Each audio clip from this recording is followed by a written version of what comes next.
Good evening. Welcome to another edition of African Americans Ain't Africans, the Think Show that proves without a shadow of a doubt that the so called African American didn't find their way to America in the trunk of a ship. I'm your host, the Indigenous One. I have a special guest tonight from Lisa Cypress's tribe, and y'all know her. So you about to get familiar with another one of her cousins, uncles, brother, brother-in-law, because we all connected to this thing. We all connected. And this young man that's on tonight, he's connected to that type of thinking, that type of mentality. This is ours. So it's just like me walking up to you and just digging in your pocket and taking whatever I want out of it. These people who are here think they have the right to do that. And like me and the brother was just talking about, I say most. And when I say most, I don't mean 50, 55%. No, are, most of us are helping keep this whole thing going. I don't know if we think because this is it, but the indigenous people of America, really? You think you were put here to let somebody come dog you and you cool with it? There's a thing called karma, and everybody's experienced it. Whatever you do comes back to you. Many of you know and experience this karma. What you do comes back to you. What these invaders have done, you see the world now. You see your world didn't look like this when they got here. Keep that in mind. Acamac Engine, what's up, brother? Yeah, peace. Appreciate it. Appreciate having me on the panel. I appreciate you being here. Lisa, where you at? I'm here. Thank you for having me. So I have a question. What is a freedman? Because I see a lot of people are mixed up on the word and what it means and who it applies to and blah, blah, blah. Native Americans had Indian slaves. It's confusing. So I'm could gonna you, let Thomas say something because he said something cool today about it that I thought I concur. Thomas, it is all yours. It was said that the Freedmen, when you check the timeline, they were made. So you got to check the dates. When you check the time it was made around the same time the Dolls Rolls were made. When the Dolls Rolls, a lot of the first one, a lot of people don't know, they got overturned, and there was no reason given. And overturned basically mean they just null and void everybody's application for no reason at all. And so basically, everybody had to submit another application in. And what that was about was it was too many real niggas, obviously, too many real engines that applied. That got and then it got overturned. So they seen that they were playing games, so they came up with the Freedman rules, and that's how it went. It wasn't really. It wasn't initially called like a status. It wasn't really initially a status. It was just really for roles. Later on, people turned it into like the status, like I'm a freedman, and it was never originally like that. It was just basically, something to combat. what they was trying to, leave us out of. I'm even more confused. I mean, because what's a freedman, and why is everybody so in it? I'm in the freedmen's group, bureau, whatever. What is that? And it seems to me it only causes confusion. Right. What I think is that the understanding, the level of understanding what free means. Because free actually meant, in its true meaning, is kind of like another word to be sovereign. Like, you're more like you're free to do anything. It's not like they dumbed the word down basically now. You know what I mean? It had more power and standing in the 1600s than it does now. Like, it's just like more like a basic word now. Right. But back then it was more like that's why you had the census said free people of the area. Um, that also proves that you wasn't no slave. I mean, so it was just more like a word saying that we're free from your politics, free from your laws. You know, so Right. it really applied to Indian. It was basically an Indian title. Right. We're free from your taxes. No, we're free from anything you impose on us. Because this is not your country. Not you don't have dominion. You don't have any authority. Right. Right. So Right. And see how that makes more sense, because like when you look at it, like, look, I ain't nothing that what you call me. I'm free, right? Right. I ain't no title that you give me. See what the Negro, to the African American today, dummies it down to what the European wants them to believe, right?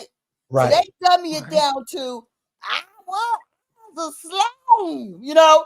Right. No, it really is not attached to the slavery. It's attached to the, like he said, the sovereignty, the freedom, the nationhood. That, yeah, I am of the indigenous nation. I am an Indian, right? See, Right. because you got to understand, around that time what Thomas brought out, around the time of the Dolls was also the time of the Indian Removal Act, right? And so at that time, it's also the time of what they call freedom cases in the Virginia, the Library of Virginia, the archives. They have the Freedom Acts, but it really shouldn't be called that. They should be called identity acts, identity cases, because what they were doing was saying, I ain't no Negro and I ain't no slave. I am an Indian. Right. And That's you what can people were see doing, you can right? see the same problem here too in Virginia, because when it comes to indigenous people, if you're not from this area and you see a record that says free person of color, you're going to automatically associate them with being black. And that's not the case. Most of the free people of color from Virginia, North Carolina, they were indigenous, but Virginia that barred the essentially saying native or indigenous, they barred that out of the census. So plenty of us had to go back to free people of color in our own record. So it's kind of similar to theirs, because I think today when you hear the tribes talking on the freedmen, they always explain it in a case of like, we took the slaves and they became part of the tribe. But actually, many of them have the indigenous blood. It's just that a lot of these five civilized tribes, quote unquote, they tend to use this blood quantum thing. And a lot of the free people, or the freedmen's in their case, a lot of them didn't even, they had indigenous blood, but they hadn't kept the quantum. Like they didn't know, we're one, so 1/6, 1/8, Well, I whatever. mean, it's not even a true Yeah. quantum, because they were No, straight European. So that whole thing exactly. is a fiction. Right. That whole quantum, that whole a quantum thing or blood Right. quantum, It's that's all a stupid. fiction. Because Right. first of all, the Dawes Rolls is a white man rolls. The Right. people that were on the roll, the people that were made chiefs with the Indian Removal Act were all Scots and Irish. So I mean, they were Europeans. So mm-hmm. the Native Americans that became the so-called five civilized tribes were headed up. The Negroes were removed. The Yeah. indigenous colored Indians were removed and replaced by foreigners. That's what really Right, happened. So with and the that Indian schools. case, you had people also that was just indigenous Indians that were being said to be slaves. Oh, you a Negro or you a slave? No, I ain't no slave and I ain't no Negro. I am an Indian. So there are cases in The which people are Gibsons. fighting, cases on Yeah. record where people Right. are fighting to declare themselves Indian. Now, if you declare yourself Indian and they don't want you to declare yourself Indian, and they're always saying that you're not an Indian based upon your look because they're trying to reclassify the Indians, then what do? You say, well, I'm free, doggone it. You know what I mean? I'm free because you don't want to let me call myself an Indian. I can definitely declare myself to be free. And Free so people of color. therefore, it's a sidestep, like Thomas said, it's a sidestep to the fact that they wasn't allowing us to say we were Indian. That's what it is. But we were Indian. So the best sidestep of being able to say you're Indian that we could conceive of was to say, I'm free. Freedman. I'm a freedman. And so this is the thing. So this is the illogical thing. You're going to bring, you as a free person, you're going to come along as a slave with somebody that's your master. You're going to leave home and all your people with somebody as a slave. No. The other thing that's really stupid about the whole stories that they tell is, how in the world would they even, okay, like I'm removing you as an Indian, right? I'm saying, get out of here, get out. You got to go, get the heck on. And if you make it there alive, good luck to you. So I'm telling you to get out. I'm taking all your stuff. I'm taking your house and all your property. However, I'm going to let you bring a slave. Your most valuable property, I'm going to let you carry that with you. And the slave might die on the way. Oh, hell no. If you really were taking over the people's property and you were there to take over what they had, you would not allow them to carry slaves with them.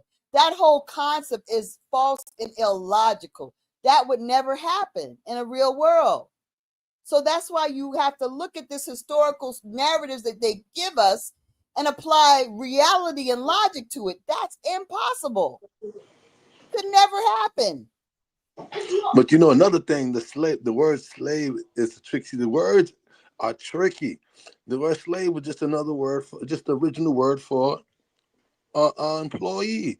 See, just like when I was Pan African, I used to study the Ethiopian language. In the Ethiopian language, the same word for a worker is the same word for a slave. Right. And that's the same thing in Arabic.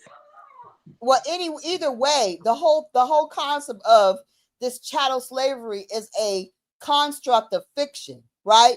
They created that whole thing through movies, through narratives, through Uncle Tom's Cabin, through Gone with the Wind, through Daggone Roots. They created this image of what this whole slavery story, because that's not in our family history at all. It's not in our genealogy when we look back. So what we see is indentureship. What we see are jobs. But see, when we say, oh, white folks were slaves, well, you were indentured servants, but you're not slaves, but we're indentured servants, but we are slaves. See how they just tried to put us in a underdog position, and they're constantly trying to put that in our brains that we are forever the oppressed, forever the underdog.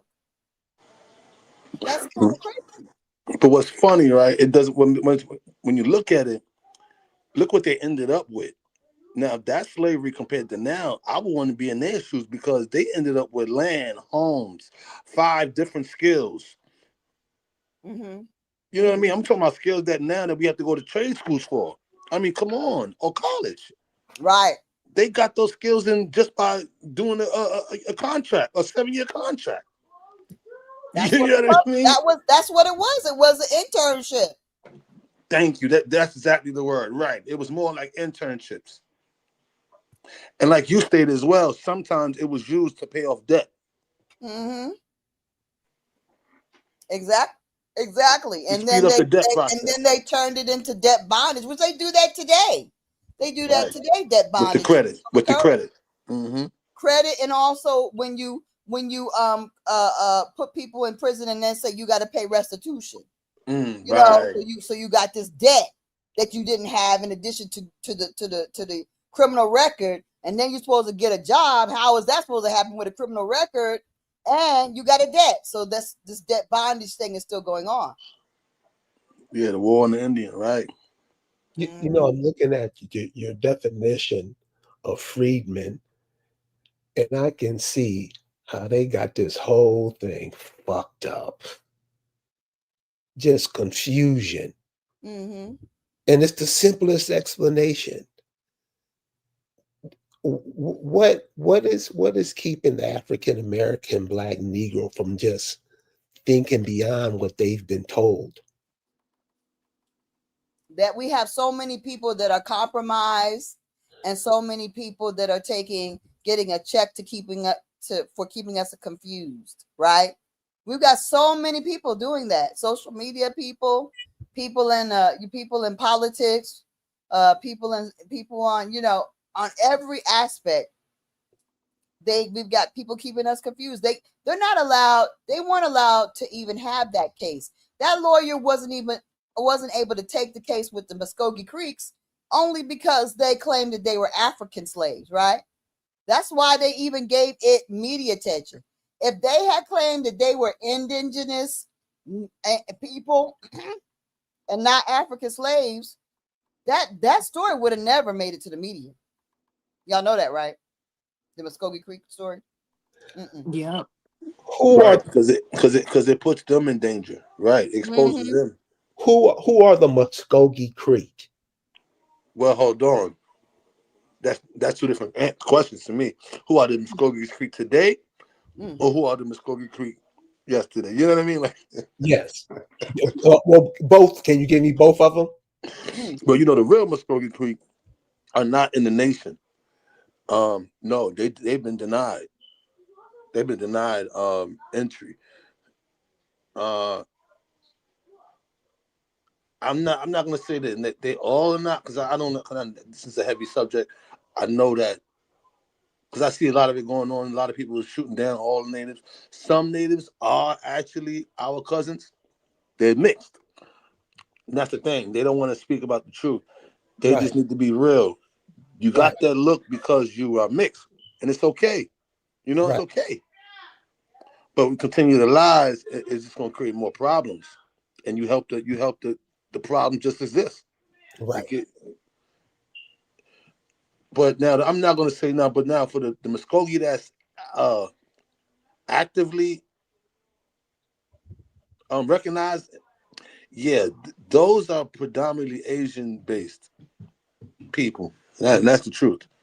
Okay. Nah, not them. Who's the other one? The Muskogee Creek Indians. They're the Creek. They call the Creek Nation. I believe the Muskogee, really, in reality, Muskogee is a band of the Creek. People don't. That's why I said, people don't know what they really don't know what they speak about. So Muskogee is it's like a band of the Creek. The Creek was a very large nation. I think covered like from Alabama. Yeah. Covered 2 states. Yeah. Yeah. You know what? And that's the direction, time, the way we look at time and the way we view time.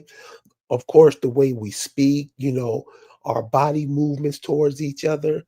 Mm-hmm. All that has just been stripped away, man, and replaced with this bullshit that you see now. But just like we was talking about it, right? With Rwanska, right? We were just talking about it earlier that even though that they took a lot of stuff from us, we come from so many. Our ancestors were so powerful and magical that we still come out magical ourselves.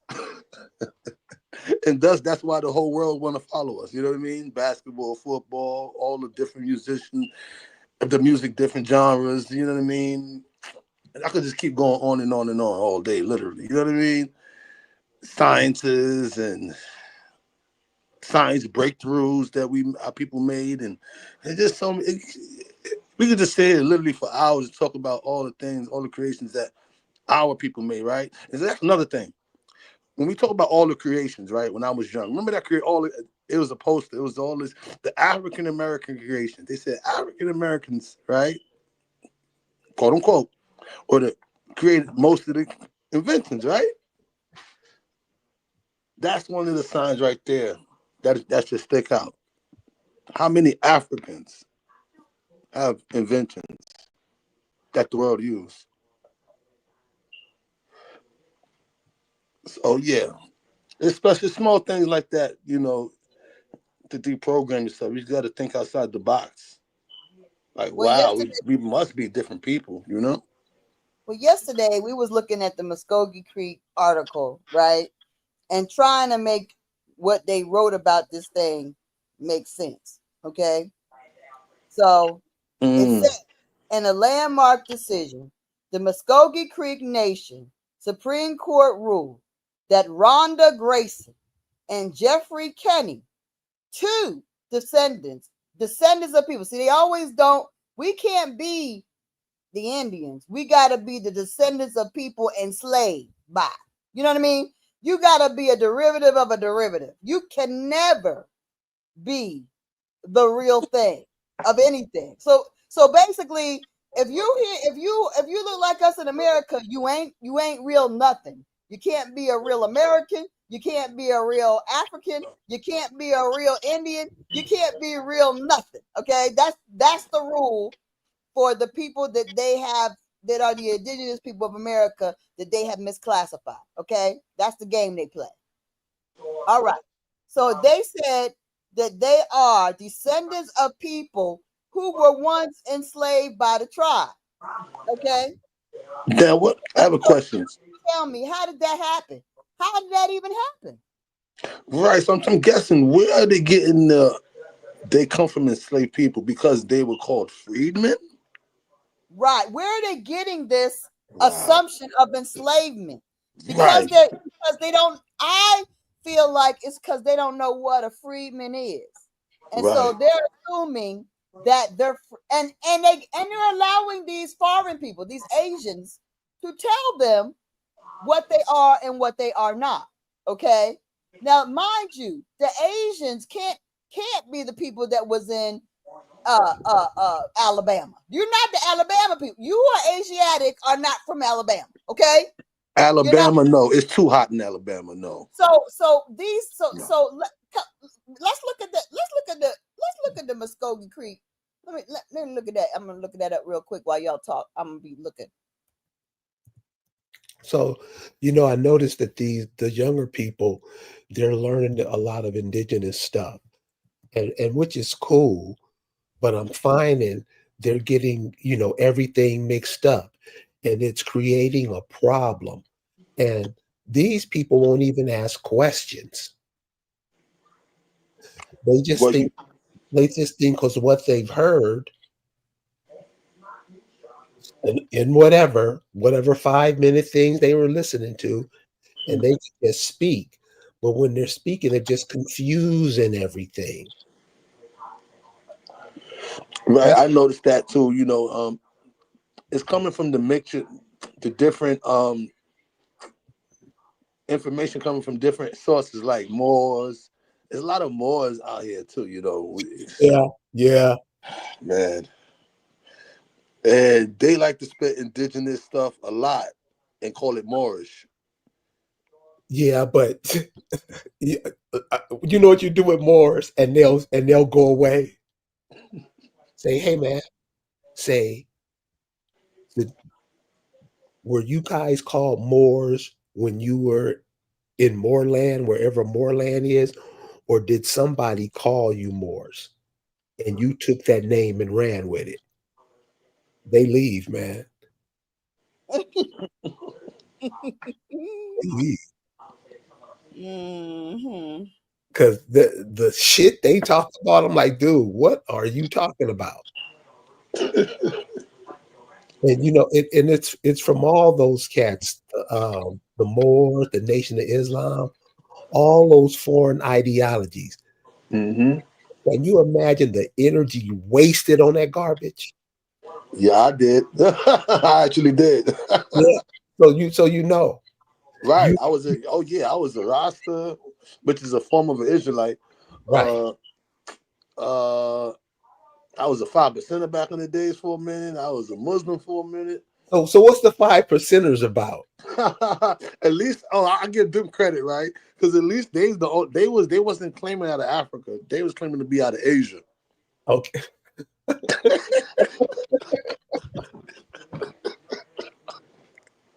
What? I give them some credit. You know what I mean? They was being different. You know, it wasn't following the crowd. You know what I mean? So I give them some credit for that. Hey man, you know, when hip hop first started, this is the NWA. This is NWA and Ford, because that's when shit got fucked up bad. But the sounds, the ideas, the words that brothers are coming up with to confuse the masses is astounding. You know what I'm saying? I mean, how is a cat named Biggie Smalls, who bragged about killing women, I mean little girls, how is he a cultural icon? How is his Oh man. how is he painted? I mean, all of them, all of them, because you know. And I'm saying that adds confusion to these cats going around just saying, we in the Freedman squad. Right. That's We, why I said it's a lot of confusion. You know, yeah, it's a lot.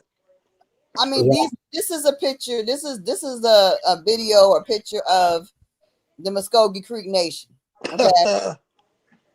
Okay, so Wow. these people claim to be the Muskogee Creek from Alabama, that on the Trail of Tears they brought Africans with them. That where they got African slaves, that okay, the Europeans allowed you to bring your very valuable slaves with you, but you had to leave your house and everything. But you're allowed to bring the most valuable property you got, which could stay and do work for the immigrants that want your territory, that you're gonna get to take that with you. So that's the whole premise of these people being in Oklahoma. That the only reason, see, this is what these Negroes had to claim. These Negroes had to claim that their presence in Oklahoma is as freedmen that was carried here along with these Asians. The Asians were never in Alabama. Those Asians always were up there in Oklahoma or in California or wherever they damn came from, or Asia. Okay, they was in Asia or they was in wherever. They came after the Chinese slave trade. They was brought here to work on the. I mean, there's so many times that they came to this country because they made laws that Asians could classify as Native American. So at any point in time, whether it's even the Japanese, when the Japanese internment camps happened, it could be in any point. These people started calling themselves Muskogee Creek, right? So I mean, this is what it is. However, these Negroes are under the misconception that, oh, the way you got there wasn't that you were the Indians that was there as a result of the Trail of Tears. You just were tag along. Tag along. And these people are supposed to be the actual Muskogee Creeks that lived near the hottest part of the country. These people. Well, that could easily be debunked due to the Mississippian artifacts that was found. The Mississippi artifacts were Negroes. Yeah. It could be debunked by this don't make no doggone sense. That if you got any common sense or any uncommon sense, this makes no sense. So this is the thing. What we have to understand is that the problem with the Negro, or I don't even say the Negro, the problem with the African American is that they always are willing to bow, bend, stoop, or compromise themselves for any reason.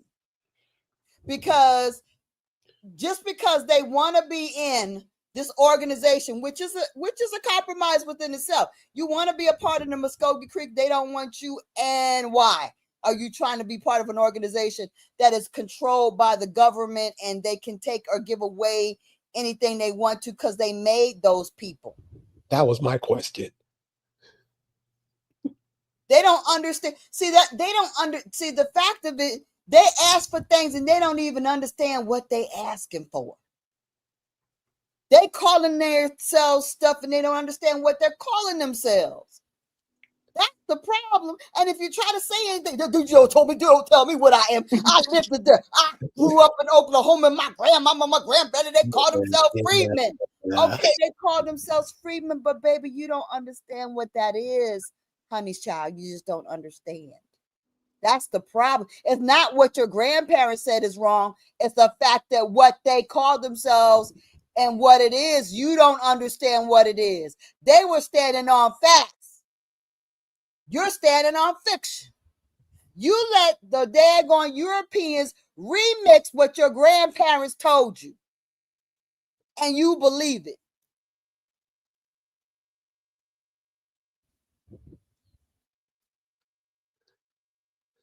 What do you think that just believing it to go along, to get along with it? I know that's a compromise, but is something else there? You don't want to fight. Hey, I think, matter of fact, you actually think that they're more powerful than you, but when they are not. That's the fact that you don't believe in you is at the core of all this.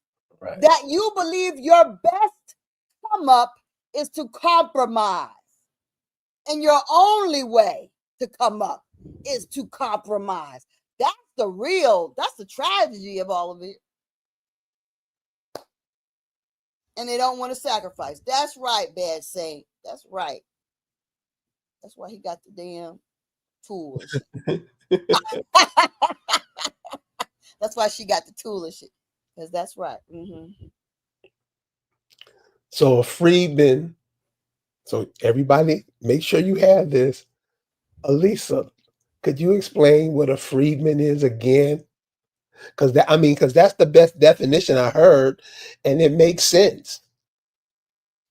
And the way people were back then, do you think that some of that spirit still carries forth to today?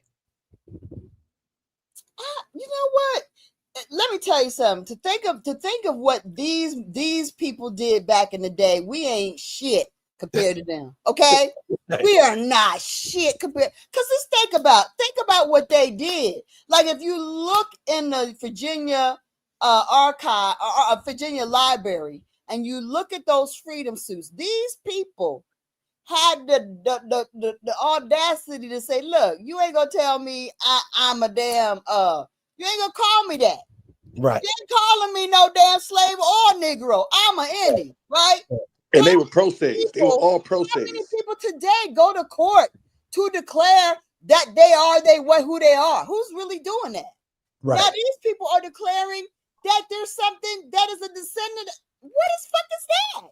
Right. That's a joke.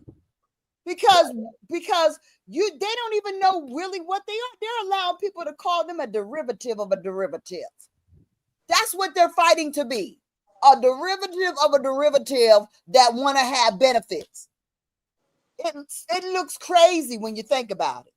Because the way they are classifying themselves, you ain't got a right for shit. So I can understand why the Muskogee Asians deny you, because you a derivative of a derivative. What the hell is that? Oh my God. You're not even classifying yourself according to what you really are, because you haven't given it any thought. And this woman got a whole museum on being freedmen. And I'm like, huh? She probably got government funded because she said that they were from Africa. You see what I'm saying? Right. These are compromised people. Why are they giving light now? Why would they ever give media attention and a lawyer? because it's a misinformation. And what does it have people doing? I'm a Freedman. Yeah, I'm a Freedman. I want my reparations. You know, it's got people rallying around calling themselves a Freedman like they don't know what it means. So it's all a misdirection. She's being paid to misdirect. You don't get grant money for a whole museum when you're doing something that is actually going to benefit people in a real way and actually become something that is going to change the planet. You don't get benefits for that. You get what I get. You get thrown with criminal charges, and you get shut down when you do real shit. Okay? You don't get daggone media attention. You get, she's a criminal. That's what they put in the media when you're doing things that are going to impact people and change the damn whole narrative. That's what happens. So the reason they're in the media, the reason they got a nice corny lawyer to stand in front of them is because what they're doing is a psyops. Yeah. Hello? Yeah. They had what's her name? Maxine Waters doing fake daggone all these stupid congressional hearings. Why? And I said to Maxine, I sent her an email. Why aren't you discussing what a Freedman is? How can you argue with these Asiatic Native Americans and not first establish who they are? All they do is give these cats a check. That's all it takes, huh? That's all it takes. A little check, and we are on and popping. But guess what? For that check, you risk your life. Their life belongs to these damn entities. These demonic entities own them. That's why when we see people like, people, stars and stuff, dying and stuff, being offed, his life not his. When he wanted to be on television and be on the Bill Cosby show with no damn talent, because honey, no, these people don't have no super talents, but yet they get these super damn jobs. Why? Because they have signed contracts and they are owned by the powers that be. They can off these people anytime they want to. They're property. Okay. So these people that want to be these Muskogee Creek's derivatives, they're property. They're signing up to be property, and they are property. The whole show is a whole propaganda show. But we don't understand that. So we aspire to be, that's a win, y'all. You don't even know what a win is. What is a yeah, that's a win. Is it a win, really? What are they really winning? Do you understand what these nations are like? Do you understand that the funding that they get can be taken away in an instant? Actually, I've seen it in my own real life. I've sat in shoulder to shoulder with people that are leading nations that got millions of dollars paid to them and then had to pay shit back in the hundreds of thousands. Because why? Because the government said you didn't meet the requirements. You didn't do what you said, or whatever reason they want to give you to take the money back, they can take it back. And then you done already spent that money. What the hell do you do? How do you give it? Now you in debt. That's the reality of being the bottom.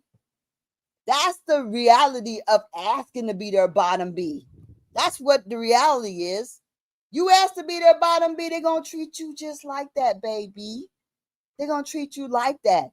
But see, our ancestors, like you said, I'll get back to what you said. What did they do? They were like, I'm free, mofo. You don't want to let me call me an Indian, I'm free. That's what I am. That's what I'm going to tell you. I'm a free man. Okay? You might not want to call me a Creek, but I'm a free man. And the Creek Nation was my nation, right? Right. But they wouldn't let them say that. And so as time went on, they stopped saying it. Oh, we're Freemen, right? But yeah, and we are with the Creek. They taught that to the girl who did the museum. But did she understand what her ancestors told her? They didn't tell her that she was affiliated with the Creek for no reason. You weren't a slave to the Creek. That don't even make no sense, girl. That's you embarrassing. And guess what? half of them daggone records that talk about slave records, that's family in the damn record. It's the wife listed as on a slave. That shit is fake. It's the wife and kid listed as working on the farm. Anybody that does real genealogy sees that. And then you might have some spare workers there on the end, right? But you have all your wife listed, your kids listed, and then a couple of extra hands might be helping you on the farm. But it's you. And it's you farming. And they want you to think that they was here doing all this stuff. They weren't here doing all this stuff. See, if they was here doing all that stuff in a big way, there'd still be a lot of them doing it. But they're not. They just learned, most of the stuff they learned after the turn of the century from us. Fishing, farming, we taught them. Our grandparents taught them. They act like they invented the stuff. Herbology, all that stuff they learned from our people. Cooking. All that they learned. Building boats, canoes. All of that they learned from us. And we love to say that we from Africa. I'm glad you're entertained. Yes. We love to say that. We love to be everything else, right? We got to be everything else. Yeah. So the Muskogee Creek, I'm not trying to be mean because, you know, I love them. They look happy and all that. They look proud and stuff. But look at what it said. Descendants of people enslaved by the tribe. That sounds pitiful. See, this is the thing. It sounds pitiful. It is pitiful. And it would be okay if it was true. But it is not even possibly true. It's not even possibly true. Because those people didn't have Africans imported to daggone Oklahoma. That didn't happen. They did not. And those people aren't the people that was in Alabama. They are not. So you got to find the truth in the lies. You got to find the truth in the lies. And there's too many lies here.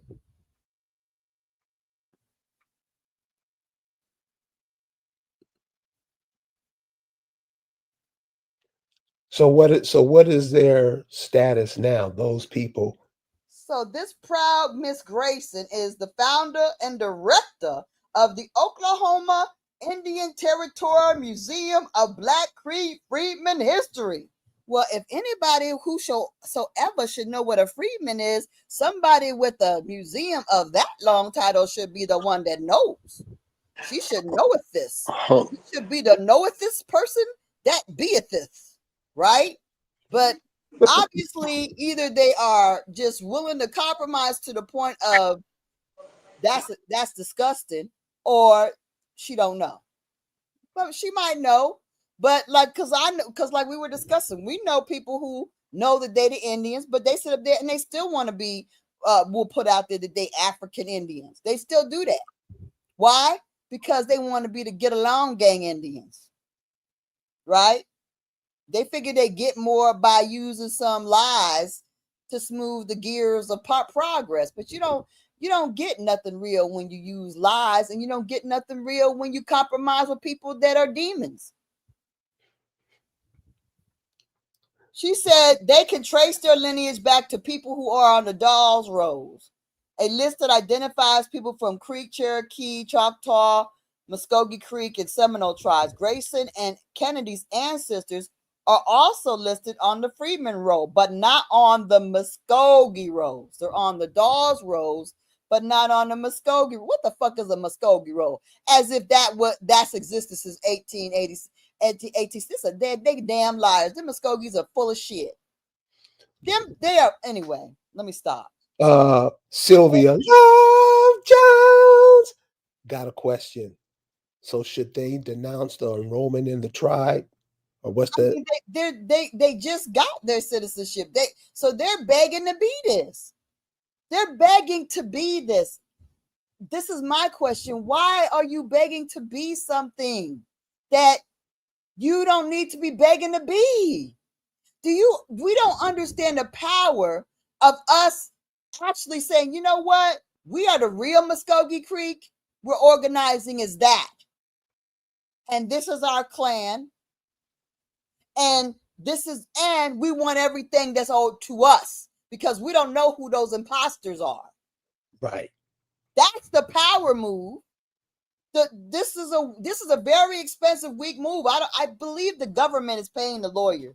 I believe this is all, like I said, a psych ops that's federally funded because you're getting, You know what? you're getting citizenship to what? Like, really? Like, what? So for me, I'm not paying a lawyer. I'm pro se. I don't have a lawyer that I'm paying all this money for years because they've been litigating since 2019. So how does this work? This doesn't. The discrepancy is how the Tribal Citizen Board previously justified Grayson and Kennedy's applications. They say they're not on the Muskogee Creek rolls. Their people are on the Dawes rolls and they're Freedmen. They got double confirmation that they Indians. Dawes rolls, which is questionable in some ways, and also they Freedmen. Okay. So, but they don't really understand. They think a freedman is an African slave. So they don't really know. They're not able to assert themselves as Indian because they are under the misinformation of whatever the Caucasians are teaching. Okay. Exactly, bad saying they work for the state. Okay, here's my question. Choctaw, Creek, Cherokee, Chickasaw, Seminole. If we were called savages back then, how did with all the tribes and stuff back then, how did those tribes get to be patted on the head? What you say? Say it again? Out of all the tribes that are in the Americas, how did these 5 tribes get picked out?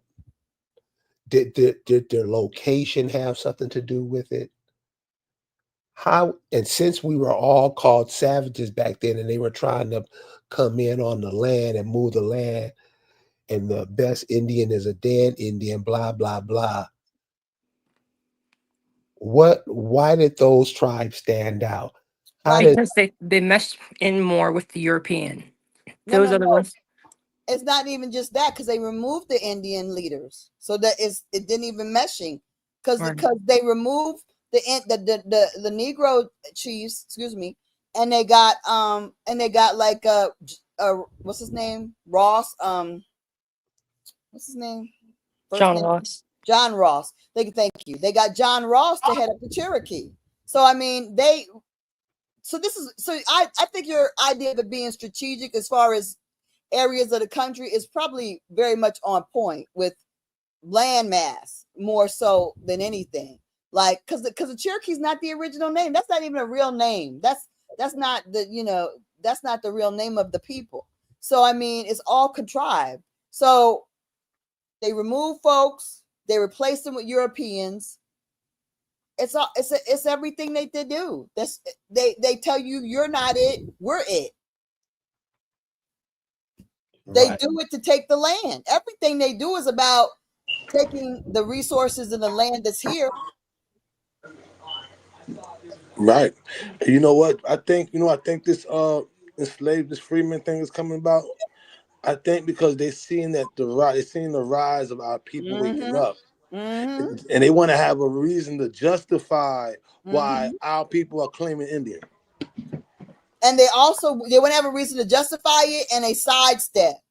So if they can herd a bunch of African Americans into freedmen rather than true American Indian, then that's a real That's a real diminished claim Right. from being a real Indian. Like you don't, and so even AI is lying now. So I was on a live on TikTok and AI was saying, "Oh, Freedman is the highest status. You get all your money. You get all," and I was like, "This AI is lying. This AI is lying." Like, and I know AI lies, but damn. So it had the people in the live all energized, like Freedman. Oh, I can do a Freedman claim tomorrow. What Freedman? Oh, we got all our money saved aside for us. Freedman is the highest status in the country. You know, that whole thing. So Hit the lottery. energy around this whole Freedman thing, but it's to sideline the whole avalanche of people that are learning that they're Indian. That's what it is. It's to control the avalanche of people that's running to understand their Indian identity. Right. Right. So they come up with these stories. They'll be like, no, you're not really the Indian. And when they say descendants, right? And descendants also is another trick word, right? Mm-hmm. That implies that you're mixed with Indians. Right. Because why would these other folks, these unmelanated people, why would they be the full-blooded people? How are you the full-blooded? You the full-blooded right here. You the real ones, right? This one right here. But y'all the descendants. But the other ones are descendants of. Oh, that's right, because they mixed with African. That's what make them look like that. But the real ones look like this, and the real ones come from Alabama, and they look like this. But you mixed with African. You an African descendant. You were part descendant of it. See, that's how they. Why are they? And we still are gonna fall for that when we can verify clearly that is a falsehood today. And we don't say nothing. Nothing. All right, we have Naomi with us. Is Naomi still here? Got a couple of people. She's up in there. Is Carrie up there? Yeah, Carrie and Naomi. We got two other people. What's going on, Carrie?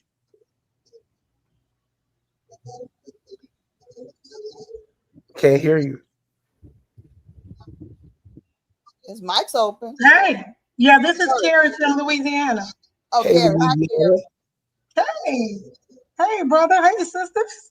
Hey. I caught y'all mid-stream. Yeah, I caught the screen. Caught y'all.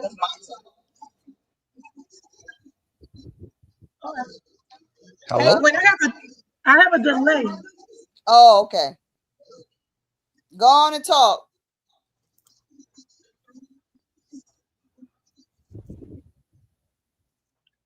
Let's fix it. Gary? Yes. My daughter's trying to fix my mic. Give me a second. Okay. Hey, Chiefess. So I learned that this is actually breaking news. Cobb County Superior Court clerk charged with destroying public records. What? And here in Atlanta? In DeKalb? Yes. In Cobb County in Georgia. In Cobb County? Oh. Yeah, a clerk has been indicted today, either today or this week. These court clerks in these counties all over the country, the corruption is really out of control in these courts, okay? We don't have no clue how bad it is, but I'm gonna let y'all know the criminals are in the courthouse for real. For real. Yeah, I think Penny sent me that link. Or was it you? No, it was you. Mm-hmm. So the courts are basically corporations like McDonald's and Burger King, right? Oh, and it's a sister. That's the one. Is that her? Mm-hmm. Well, shoot, the one in the cab going down too. She might as well just step on down because the corruption is real. And let me send my story in, please. Let me get on them daggone news about this stuff because the corruption they doing up in with my records. Oh, and that they're hiding this stuff. They just better come clean. Is this breaking news? This is from today. Let me see. 7 hours ago. Oh, yes, for the day. Oh, good. Yes, Lord. Woo-hoo. If they're doing Ancestors that are in working. Let Cobb me and tell you, Marietta, y'all. you think they're not gonna go after everybody else? Come on Y'all, now. let me tell you something. The ancestors are working. They are coming Mm. after these demons with daggone daggers. These people are getting blown away. Like you think you need to go to war? No, baby. No, baby. All you need is to stand up. The ancestors got you. Just stand up and fight instead of just ignoring this stuff. And the ancestors got the rest of the damn work. They got it. They are working it, you know, and thanks to my spiritual leaders, thank you. But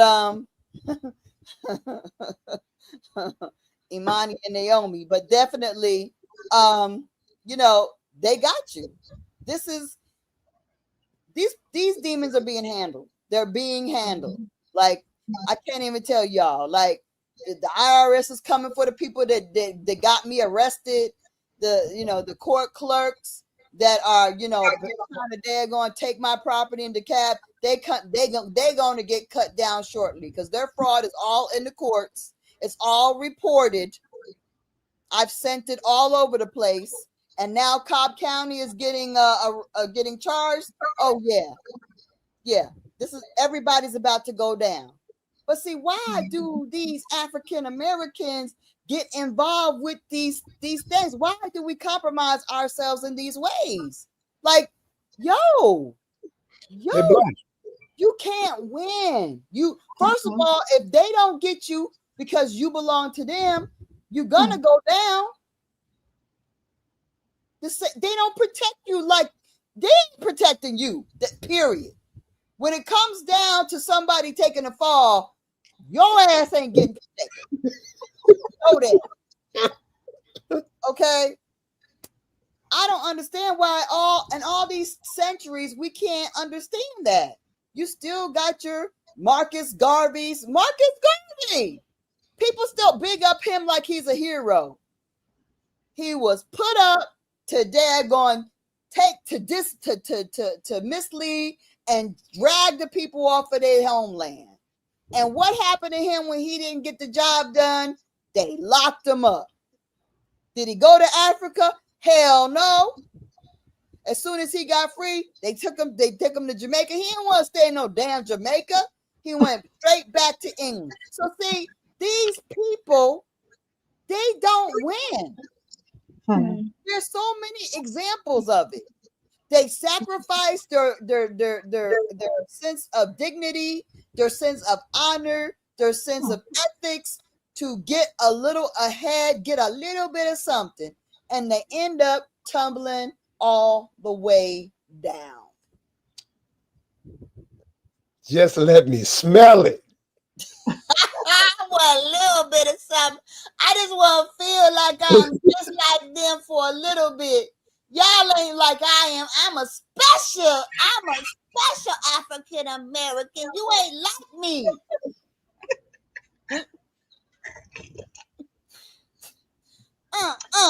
That's what they feel like. I mean, shoot, I get you, sis. You are the court clerk. You making over five. See, they get their salaries 500,000 a year, but the kickbacks from the real estate corps and these law firms, they making over 2 mil, and that ain't tax, baby. Okay, they making like close to 2 mil or more, and that ain't tax. Was So, the court one of us? yeah. Or what?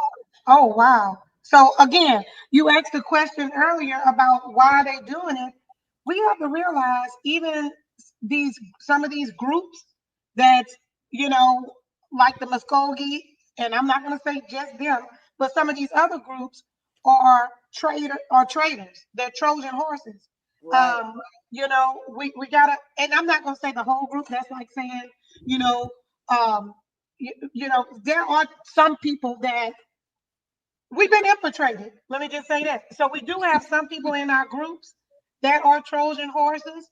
And we also have to remember that the Europeans, what they was doing, if you watch this movie, Flower of the what was it, the Silver Moon or whatever it was? Y'all know the movie I'm talking about? Did y'all see that movie?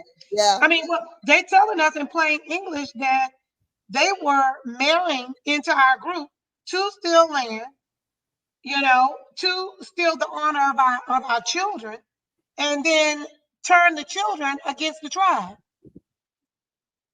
Right. So we have a lot of that going on too. So we have to realize that we have a bunch of Trojan horses in there, you know, in some of these groups that was borderline, some of these borderline in some of these states, they were just infiltrated. They took the bite. A lot of the tribes in Alabama and Mississippi, you know, that's where the French and the European main places where some of the French and the English went. And they went there to marry, you know, to steal. And then one last thing I'll mention, then I'm gonna get off. The Asians. I mean, I know, and I came in late. I know y'all mentioned something about the how the current quote unquote supposed to be indigenous people here are all Asian, and when they go, they're not supposed to do DNA tests. I don't know if y'all knew that. They're not supposed to go get these little fake DNA tests that people get, the 23s and me's and stuff like that, because all those tests are telling them that they're half European and half Asian. Right.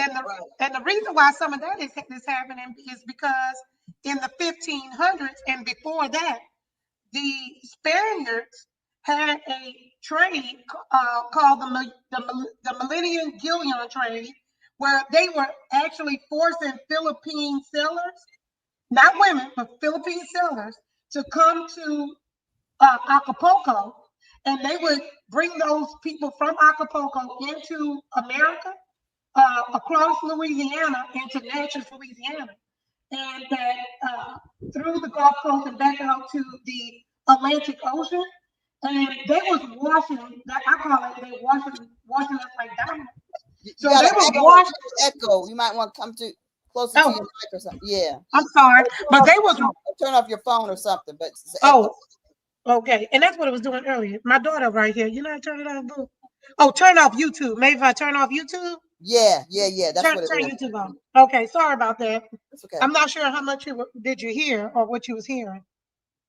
But in that Pacific slave trade, it was also a part of the Silk Road. You know, the Asian Silk Road. Well, anyway, that trade actually went into the Pacific Ocean, across, like I said, up California, down the coast into Acapulco, through Louisiana and Natchez, Mississippi, Natchez, Louisiana. They actually had a trading post there where the Spaniard would bring Philippine men there, and they were in ways forced to marry us, okay, Native Americans, okay. So, and we all know the Spanish is known for their passe blanc, which is washing themselves in with the Native Americans, right? You know, they were doing stuff like that too. So all I'm saying is these people are slick, and they was doing stuff to us that we didn't even recognize was going on. They was trying to wash us so that they can steal, and that was just one way they were doing it.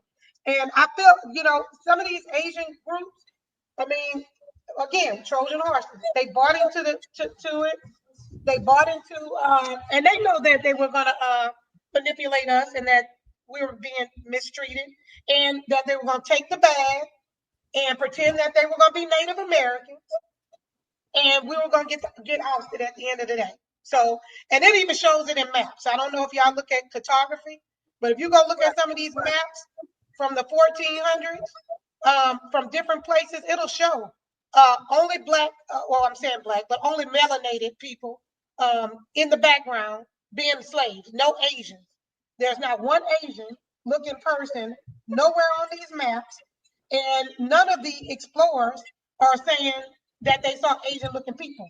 They're only seeing black people that they're describing as Ethiopian looking, or people who said they never saw a white man before. And if you're Asian, there's nowhere in the world that you're going to say you never saw a white man, because you almost look in that same color.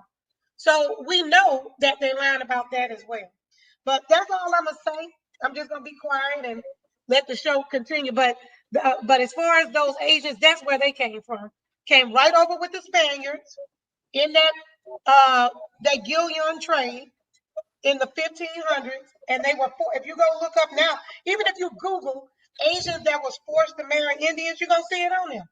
Okay, they were forced to marry us and passe blanc the Indians. Okay, that Yeah, was a part of it see, too. there's lots of new immigration of Asian. That's why they look That more too. Asian now than Right. they're going Sitting Bull. They look more Yeah. Asian now than they're going Geronimo, because there was all kinds of new influxes of Asian blood enter the communities, with the Right. railroad building, with the Oh, yep. the gold rush, with Come even on. like I said, the Japanese internment. Yep. So so a lot of, all these people were allowed as a I guess a protection to call themselves Native American. Well, they paid them. Yeah. That's why I think that's why they gave them that last little. They're not calling it reparations, but that's why they gave the Asian, quote unquote, this hate crime thing again. I think is because they came to them. I believe the government and said, "Look, now this thing is getting hot.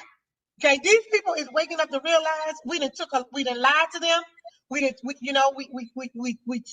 to take the bullet for y'all with this thing, but y'all got to pay us. If not, we're gonna start talking." And I think they say, "Oh, okay, give them a crime hate deal, yeah, and but give us more money." my thing is that was repaired because of the CVID. The CVID, Yeah. Oh, yeah, they yeah. were being blamed for that, right? It came from China. So they Right. That's what they say. actually anticipated that there would be some hate crime because they blamed it on Asia.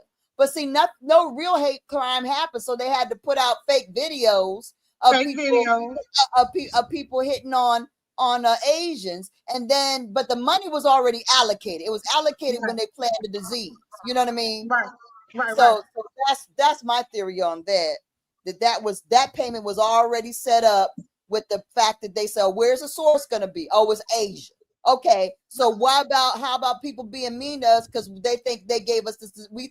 They think we gave them the disease. Okay, well, we got money for that. If they start being mean to folks because of the disease, we got payment for you. See what I'm saying? That to me was part of the whole plan of the pandemic.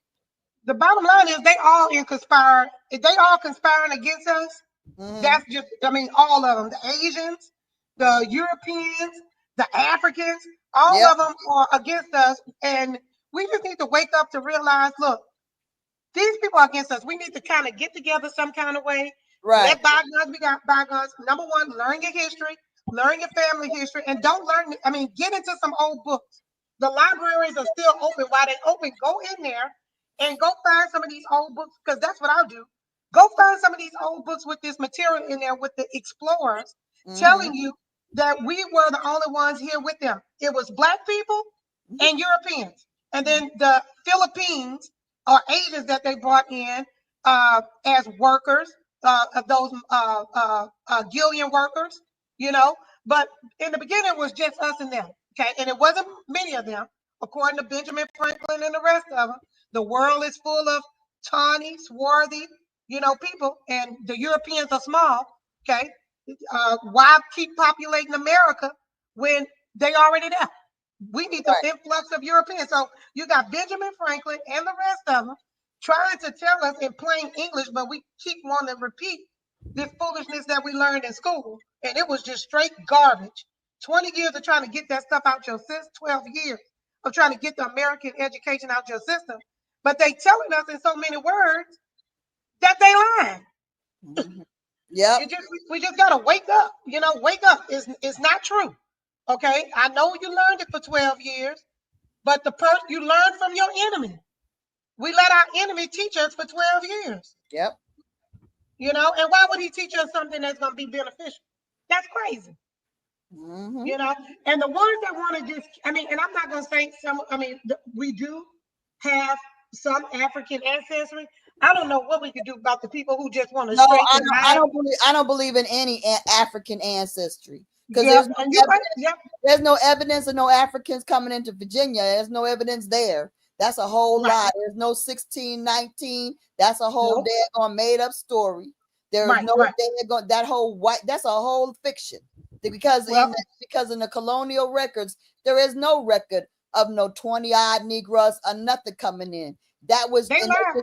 so they made that shit up. Okay. Right. So this is Yep. the thing. They have Mhm. records of people coming in for Europe. They got records of orphans coming in, but they don't have Yep. records of any Negroes, Africans, or colored people coming in. Let's be very clear about that. So, Right. so the fact remains also that Africa was not explored. They didn't really divide that thing up and look at that place until after the. If you look at maps, not 1800. until after the daggone 18. Berlin Conference. You're right about that. After they actually found a treatment for malaria. Okay, quinine. So Right. basically, no, Lying. Africa was an unknown factor. You're gonna bring people over with She's right about that. malaria. Right. You're gonna Yeah. bring people over with no interpreters. Where are the African interpreters? Right. There's no Now, record of that. right. And to be honest, I read one time in a book what they now watch this now. What they did do, they were here in America, like you said, by far. I mean, that's it. But what they were doing was taking Indians or taking us from America and bringing us over to Spain. And what they also was doing was putting people on those islands in the coast of Africa, like I think I can't remember one of, was it Tome or something like that? They were putting people on those islands with the crocodiles and all that other stuff because it was a quote unquote prison, like Alcatraz and all that. They was putting Indians on those islands, and to be fair, they also was putting the Hebrews there as well during the Spanish Inquisition. So they was putting all those people there. And my thing again, they have a history look like of washing people who look alike or washing groups that they in military conflict with. And so they could have, and this me just speculating, maybe they washed some of those Indians with the people that they were getting from the Spanish Inquisition, that they were kicking out of Spain. No, let me tell you something. That Europe was so friggin' screwed up during that time and so backwards. They couldn't wash their asses. They had no money. They were starving. They couldn't. They were poor. Themselves. They were ignorant. They were dirty. They were dying. They had 3 plagues. There are no plagues in America. Okay, that's except right. the ones that they created recently. So no, they didn't have the wherewithal to do shit. And definitely they didn't have the money to go to Africa and import people. They could barely get over here themselves. And when they got over here, they were starving. So nothing that they teach us makes sense. It's all right, fiction. because if they had money, right? Let me say something. Because they had money, right? They wouldn't be coming here looking for business. So if you look at all the Virginia records, they all that was their prime reason here to do business. Right. So because they didn't have the commodities that our country had, and they wanted in on the new commerce. Right. That's true. And all this junk is about trade and money, export, using people, money, slaves. I mean, the whole thing is just a rigged game. The same economy and bull crap they talking about now is the same stuff they was doing back then. It was all a big old hustle on how to use people to make money, a trade game. And that's why I said China is in on this too. You know, India is in on it too. They all in a big what The you whole call world that? conglomerate, right? Yeah, against us, and that's just the way it's been based on my reading, and that's what they still doing now. But we're gonna have to wake up though and just say, okay, look, enough. If you didn't make your money while we were sitting over here just letting y'all do it, if you hadn't made your money in 500, 2,000, whatever years, baby, you ain't gonna make it. It's too late now. Okay, and we sick and tired of it. If you hadn't made your money off our backs, will you feel good? Okay, if you don't feel kingly yet, ain't nothing we can do about it. But I tell you one thing, we through with this. Okay, it ain't our fault that we laid down and died for thousands of years so y'all can make y'all little money. okay, and you're not satisfied, it's over with, boo. Okay, the game is up. Okay, we're not gonna keep doing this. Okay, and making ourselves, the bottom, the rug, and y'all keep wiping y'all foot on us. No, enough is enough, and that's where we are now. Okay, I we mean, gave them a chance, exactly. and And no, it's over. in this conversation, we've said nothing about anybody not being the same as really. This is Ashley River. I had to put her in timeout because this is the thing. This is not this conversation, and you're not going to turn this live into something that is not. It's not a racial live. It's about his story, and the live is really talking about Freedman and us not knowing who we are. So for you to sit up there and worry about what are you talking about? Everybody, look, American Indians are the most loving Come on, people. That's why all these daggone suckers are over here, because we're suckers, and we love. kiss anybody in the face, and we'll give anybody a hand, and we'll let anybody have an advantage over us. So no, this is not about that, and it's not that we don't like all people, because we love all people. But the fact of the matter is, sometimes you need to stand up for what is yours, and that doesn't mean anything against anyone else. It means stand up for what is yours, just the way they stand up for what's not theirs. This is the way they take what's not theirs. We need to stand up for it. What is ours, not taking away from anyone else like they do, but take what is ours. And that's the piece I don't think they understand. I don't think they understand that. Look, we love. I mean, we came here loving. We are love. Okay. Right. If we weren't so loving, you wouldn't be able to do what you've been doing to us for all these years. Okay. We the definition of love. Okay. So what we trying to say, like you said just a minute ago, we're tired now. Okay. We like that old grandma, Medea. Okay. Now go sit down somewhere now. Okay. Enough is enough. And that's where we at. And do that mean we want to fight y'all? No. What we're saying is we tired of you doing what you're doing. We have to stand up for ourselves. No one else is going to do it. Everyone else is trying to tell us that we are descendants of, derivative of, not this. The whole world's trying to tell us what we are and what we are not. It is time for us to stand up and give them the definitions and give them the rules of play and the rules of engagement. And that's the way the landlord should operate. And if you don't know you're the landlord, then step aside. But if you're a landlord and you understand your place on the planet, then you need to assume your position. That's all this is. Assuming not somebody gonna take it like they've been doing. Ain't nobody gonna give you the proper position. You have to assume the proper position. That's what this is about. It's nothing, no harm meant. It doesn't mean I don't have love for white people and I don't have friends that I care deeply for and have been very close to, and I would probably take their side over anybody else.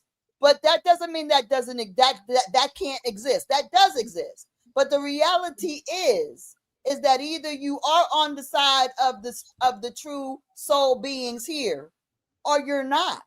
And if you're a demon, then we don't have a place for demons. That's just it. If you're a predator, there's no room for predators. Sorry, you got to go. And yes, Marcus Garvey was a predator and he wasn't American. Because if he was American, he would have died in America. Okay? He wouldn't have ran out to damn Britain. Like, what is that about? You trying to get everybody to go to Africa and you not trying to be in Africa. He's even daggone Kerry already, the indigenous one. He debunked him being American. Just how you see how his writing is. He was not American. Okay? Yeah, these people cosplay as us all the time and try to direct us on who we should be and where we should go. He was an agent for the United States Corporation, as are a lot of entities that we deal with.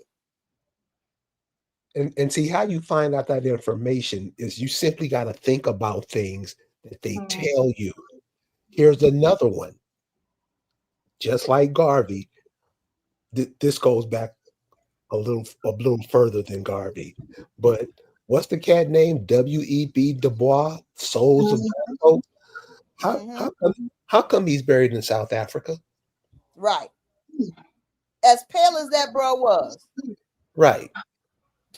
Yes, indeed. Mm-hmm.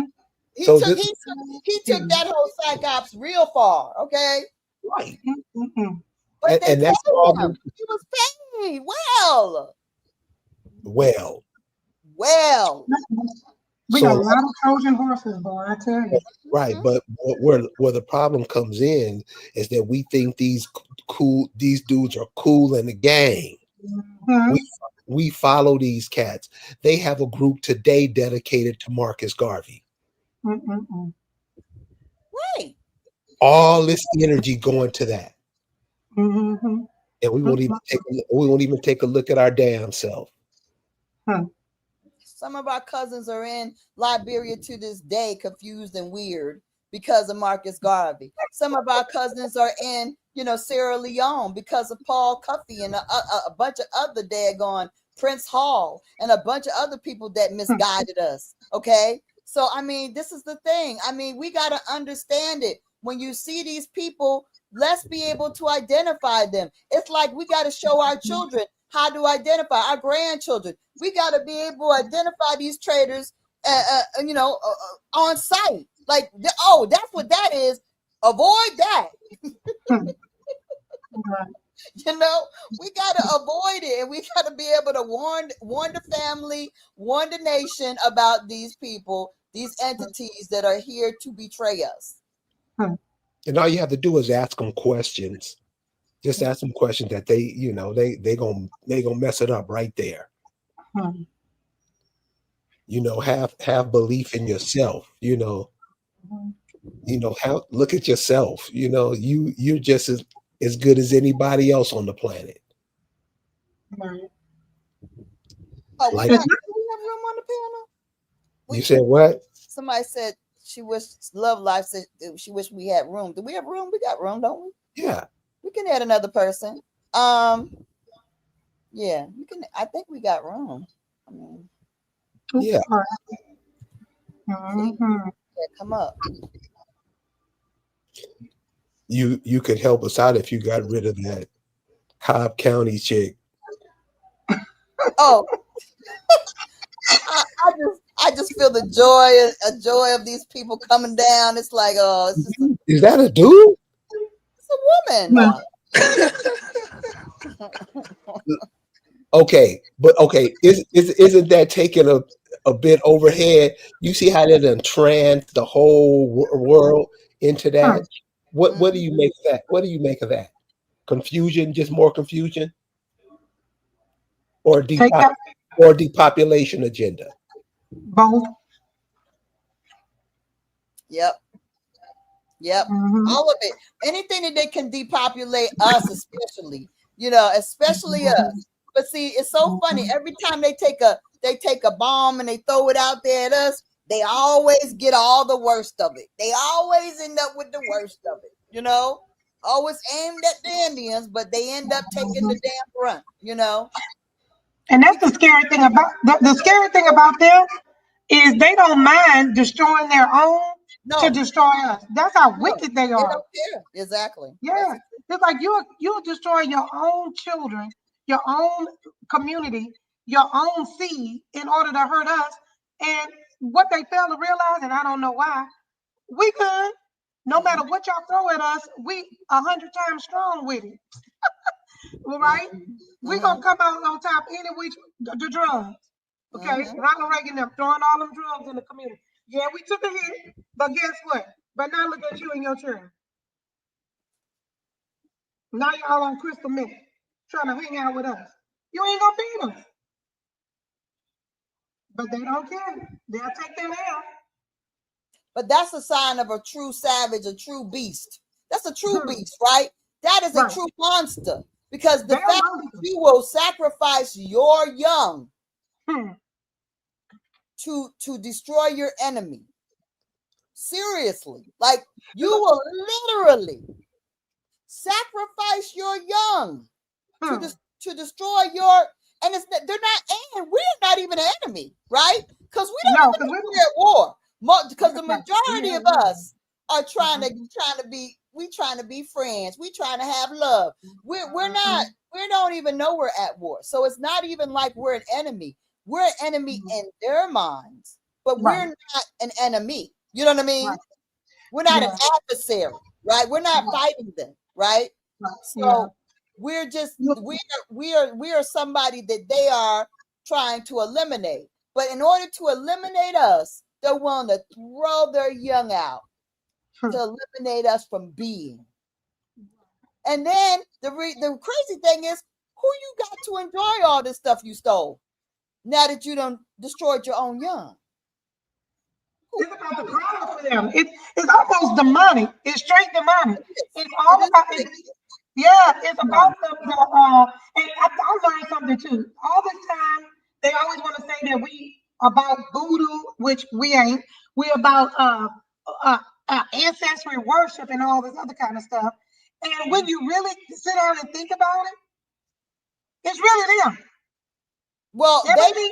they take everything that they can steal from us, and then they putrefy it because it's not of them. So what they do is they turn it into something horrific, right? They take what we do as a form of elevation, as a form of edification. They take that and turn it into something putrid, and they turn it into something evil, right? Because they have no business utilizing what is not of them, right? They have no business. Right. You're right. I love it. I love it. Look, I'm reading this book right now, The Story of Louisiana. Let me see what the title right date is on this one. And look, I'm doing my daughter hair, child. We in Louisiana, we still use hair grease. And I got grease everywhere. Nothing When wrong I with bring, grease. when I take this book back to the library, they're gonna be like, what happened to this? But anyway, the first title was 666 is magical for us. That's right, Sylvia. right. Look, I told somebody that something else we need to get over too. When they and from these books I've been reading, one of the things that one of the explorers was when they was describing us here, they basically said that our hair was low and tucked back. Okay. Now I told somebody, I said, look, for years I've been doing my hair, my grandma, everybody hair that we know of. All we need is some water and some grease. And I slick your hair down so slick, somebody think you had a perm on there. Right. Okay. I said, so we need to get over this whole thing about us having these whole Asian features when and some of us may have, but this whole thing, but we have to keep remembering that they whitewashed this with, like I said, Asians and Europeans.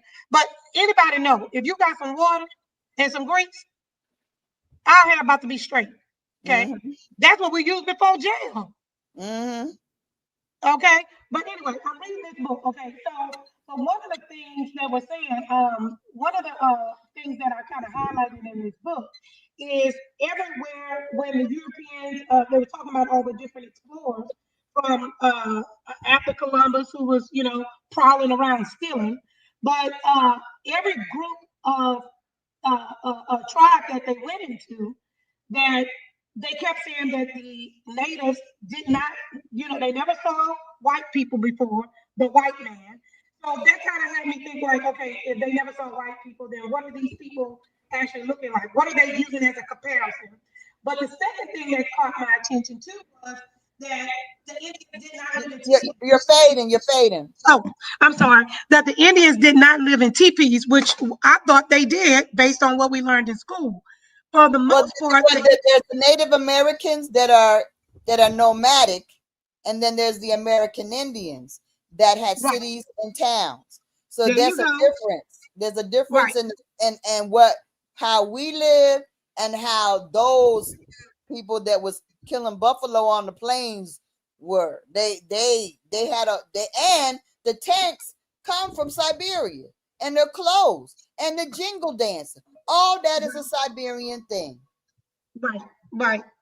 So in Louisiana, when let me see, one of the first explorers, but he was amazed. He said when he walked into the first of all, he had to one of the explorers, his name was Lemoyne. What they did with him, the Jesuit priests in Canada, they what they trained him. So they took him from France, brought him over to Canada, and he learned all of the indigenous languages from a child. After that, he ended up getting married, having about 10 boys. All those boys were indoctrinated with all of the native languages, and then they spread those sons out, Iberville and Bentonville being one, to go and take land from the Indians. Well, Iberville and Bienville, I mean, if you know anything about them, they basically colonized, if you will, Louisiana down to Mississippi, mainly Louisiana. But when they went to one of the villages, the chief there, his name was Big Son. And Big Son, they, once, because they had to buy off, marry in. That's how they kept working their way down different places. They had to swindle, they had to trick themselves into some of these tribes. And them Indians was kicking their tail, believe me. But when he got to Louisiana, he was describing how Big Son came in, where that his village was spectacular. He talked about all of the little cabins that they had, how he came dressed out, and how he had these big silver, not big silver, big copper plates, and how he had people carrying him. But the bottom line is the Europeans, the French, along with their missionaries and the Jesuit priests, they ended up doing some kind of ritual for the Indians. But what they did was they ended up planting the flag for Spain, and they did the sign of the cross and all the rest of this mess they be doing. And the Indians they couldn't figure out what they was doing. So in the book, it was saying, or in this journal, he was basically saying that the Indians was confused, like, what are they doing? And they traded them for some trinkets. The Indians didn't realize it, but they traded them from some trinkets for their land, and then they took it all, right? They came back like a couple of weeks, months later, with over 500 French soldiers, and then attacked them, But I'm saying all that to say, I'm just adding to the point, we too nice, okay? You invite people into your tribe, making a barbecue, showing them your medal, okay, and then they doing a ceremony. You thinking that they trying to just show you? I don't know what they was thinking, but you let them in. They do a ritual. They planting flags and showing you a cross and doing the sign of a cross. You feed them, and then they come back and then they blow your head off. But Carrie, isn't that just the way we are today? We always think, we think that everybody's like us. Oh, they wouldn't do that. Oh, why would they do that?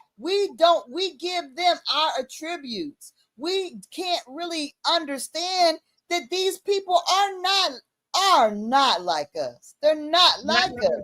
Their hearts are like us. They don't have ethics like us. They don't have a sense of morals and conscience like that. It's not natural to them. So, I mean, no. They're going 2 legs, arms, and a heart. No, everybody that look like you ain't you. And a lot of beasts and a lot of monsters walk around looking like they're you, but they're not you. Say that one more time. We're learning that. We got to get that. I know. How we gonna get it though? Your favorite, Carrie. I said, I don't know how we're gonna get it. We love, so I mean, think about the big mamas, the Maderas, our moms. I don't know how we gonna get it. We loving everybody and everything until we get slashed up. Okay. Come on now. All you gotta do is pay a fucking attention. I know. And we refuse to do that. No. Football season coming up. We're not paying attention. And I say that word "we" with quote marks because it ain't no we. It ain't no we. Because what she just said, It's not the people who say we, they're always on what something looks like. Hmm. How big, how shiny is it? Mhm. And it, that just that fluff shit. The Hmm. the the average high 90s% African American thinks that way. Mhm. That's how they've been trained. Yep. Indoctrination. And you really can't tell me that that's all they know. They haven't once in their life sat down and thought about anything. Mm. Do this sometime. Do Mm. this. Do this sometime when you're in a conversation with an African American. Ask them a question that'll really get them to think. Do this. What year was it that the indigenous people say it was? How did they look at time? Months, days, years. How did they look at time? Hmm. Ask them that. They never even thought of it. You're connected.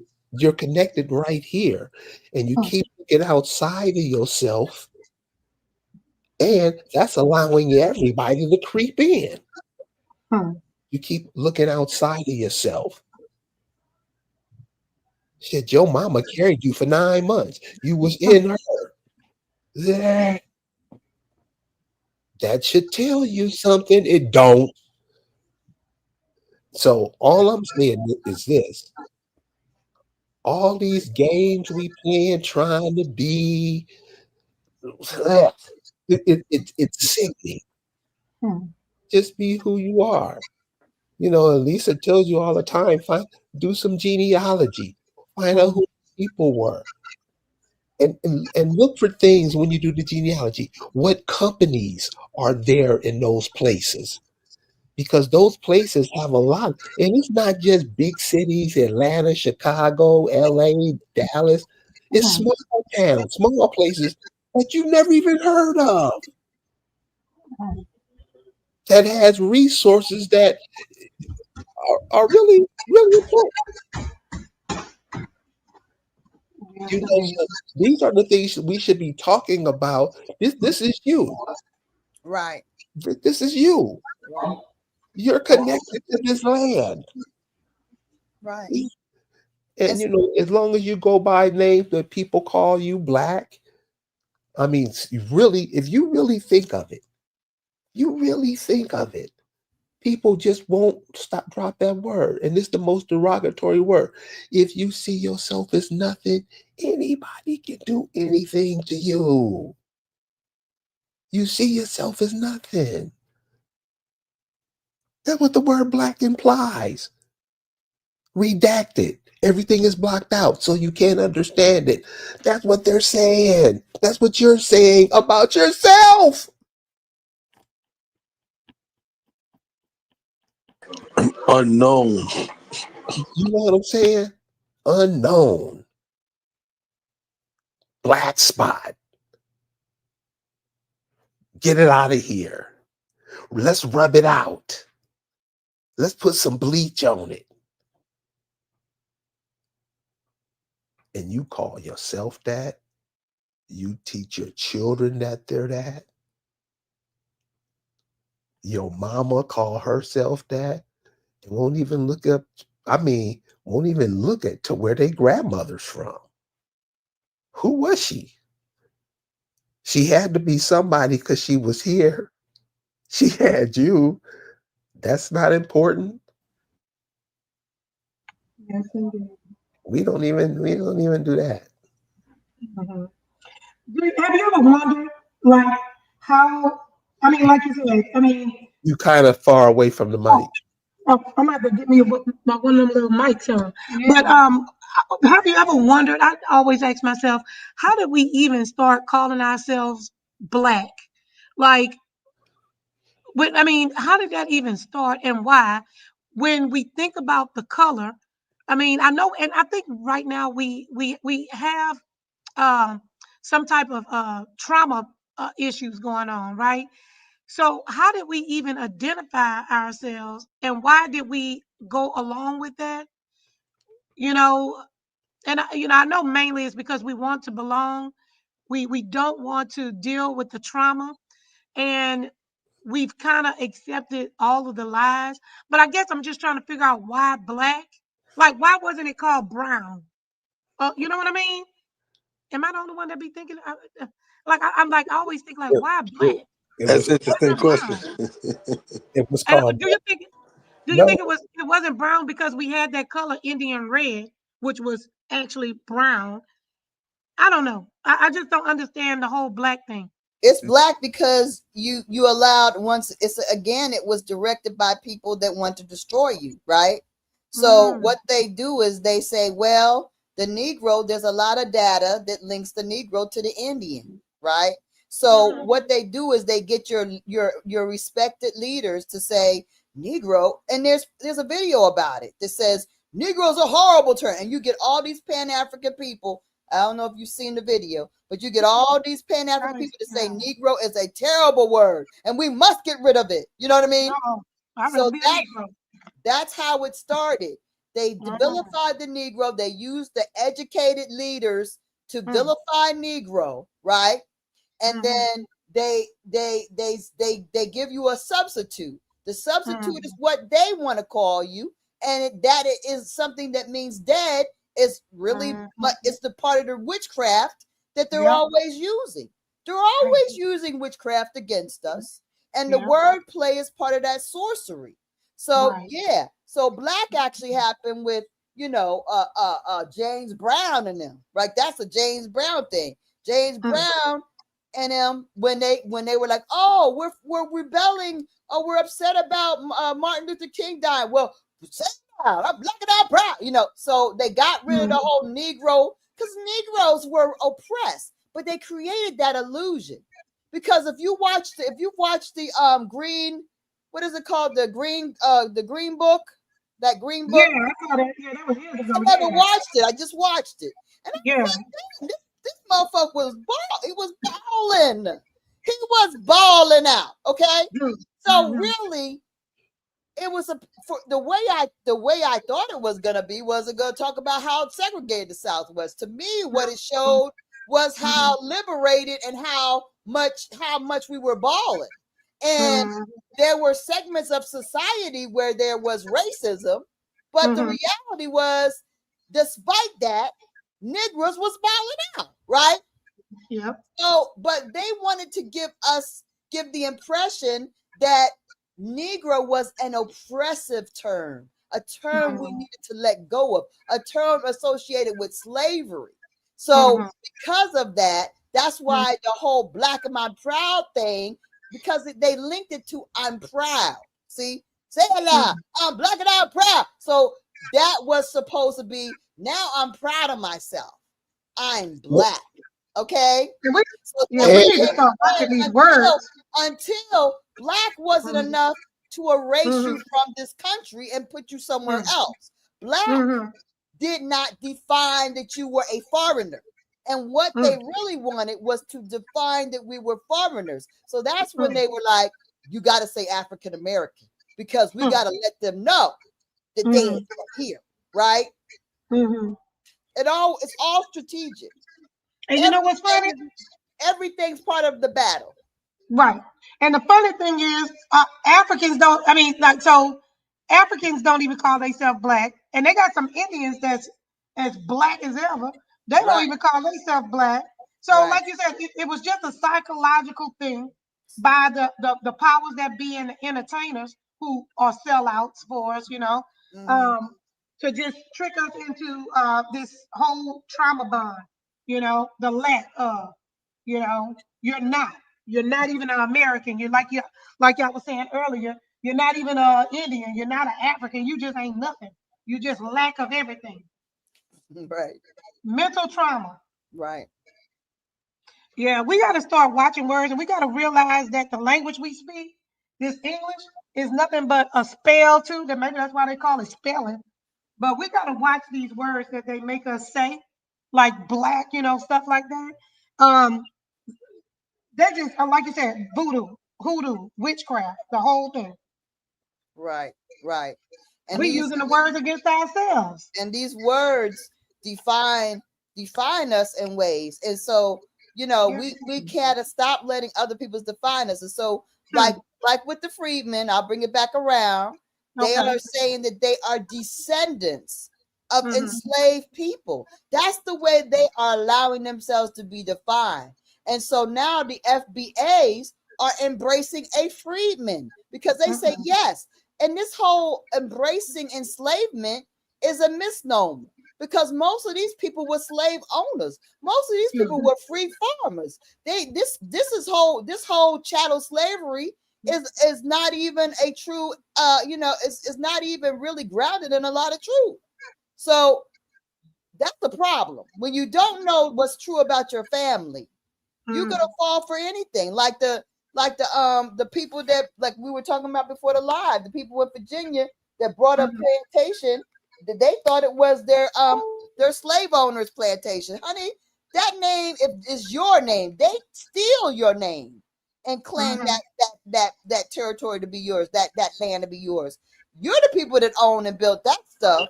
But see, we don't know it. We don't know the truth. We believe the fiction that, the slave master gave us our name. Now, why would somebody give you a name that carries money with it, a name that carries property with it? Why would you give it to your? It's like your commodity. Why would you give it to a commodity of yours? That doesn't even make any sense. Now, you know what I did the other day? I debate with the AI. The AI is a liar, but if you debate with it long enough, it'll tell you some stuff that'll make you just. I use it as a research tool. It's a liar, but it'll help you kind of get something. But the other day, reading this book, speaking about plantations, I asked the AI. I said, so if the Europeans came over here with nothing, and it was only a handful of them at a time, well, my first question to them was how did they build plantations by themselves when, there's only like 100 of them? They don't know where the wood is. I mean, how is that? How did that happen? Of course, the AI gave me a bunch of foolishness and lies. Then I asked the AI, did the slaves, well, I started with slaves, help build the plantation? They said yes. So then I tricked it to say, well, how did the slaves help when slaves weren't even in Louisiana until after 1750? So how did that happen? And if so, show me any place in the world where there are plantation houses outside of the United States. It couldn't find any. So then I started asking the AI, so if the Europeans were so advanced and had blueprints for plantations, why didn't they build any in India, where you said they had slaves, and or whatever they had? Why didn't they have any in Africa? Where's the plantation houses in Africa? But I do that kind of stuff with the AI. I try to trick it up because she's lying, but I'm also trying to prove my point that they all lying too. So if the plantation homes are only in America, where the Indian were, and these Europeans were so smart, why they didn't build them over in their own country? Why come over here and name it a plantation? But I like to catch it in a bunch of lies. Yeah, but plantations was just farmland. That's it. With family work, and then sometimes you need more because if but a lot of people don't know. Because a lot of people don't know, right? And I do genealogy, and when you check the records, like the wills, and you find land, you find that they had thousands of acres. Like one ancestor could have owned like 1,500 acres, and 200 or 300 was just used just for farm. Right. So we're talking about 300 acres. 300 acres is a lot of land just to be growing crops. And you're going to need like maybe 10, 20 people to do the work to fill. Right. And so that's where you get the slavery from. I don't know if a lot of people recall it or not. I was just thinking about it. When I was young, we was taught that the slaves were counted with the stock. With the livestock. Yeah, that's what they told me. Yeah. Right. But when you check the records, that's not true. There's no one counted with livestock. The livestock is counted by itself. Yeah, they have the records up. And livestock is just livestock. That's it. what you had on the farm, how many pigs, how many chickens, how many, yeah. It's all on the, yeah, in the 1800s. But it's just all lies. So yeah, it's just all, you got to pick through these lies. But and like the indigenous one said, you got to really start thinking outside the box. Yeah. And like for me, it was like mine started back when I was a Pan African already. When I had a Mhm. disdain, when I had started had a disdain for white people. Like I mean, not for white people, but from getting your knowledge from the white system. Because I Right. remember that was a thing. Like we got to stop believing the system. Because we knew the system was full of lies and and this is what this is the conversation we used to have amongst our peers in school. You know what I mean? Like, this school is nonsense. What they're teaching us is, is really slowing us down. And so we had little pieces of the puzzle. You know what I mean? What We year was just, that? I mean, I grew up in the 80s. You know what I mean? Oh, see, I'm slow. I just started waking up like 5 years ago, and I went right to the library and went crazy. I started reading all kinds of stuff. I mean, it's not your fault. I mean, millions. They got millions of us. I was Yeah. there. I was there. Wow. But it's the I love. small things that we still, I mean, small things that still had like, that made you question. Mm-hmm. But yeah, but like you said, these are our names. These are Indian names. The average names, weird names like McDonald, you might think comes from, or Arrington, or Buffington, or the weirdest names you might think that come from Europe. They're pure Indian names, and we got to wake up. You know what I mean? Yeah, we had to wake up. So what do you think it'll take to get people to even look at what you just said? Right. That's a good question. I would say that I always say genealogy. That's like my prime go to, because that's where you learn. That's why I learned my folks was free, and I was like, hold on. I thought everybody was a slave until 1865. So that's what I'm saying. So for me, the records was the first open door to like have me question like, wow. And it wasn't only my ancestor, everybody on that census, because it Right, said free inhabitants. right, so so everybody on the census were free. right. That part. Well, kind of. Well, I'm not gonna say COVID woke me up, but with the world just standing still and me trying to figure out what in the world is going on, I had some family tragedy that was going on. But I feel like if people hadn't, I don't know. I don't know what I do feel like a lot of people are waking up slowly, you know.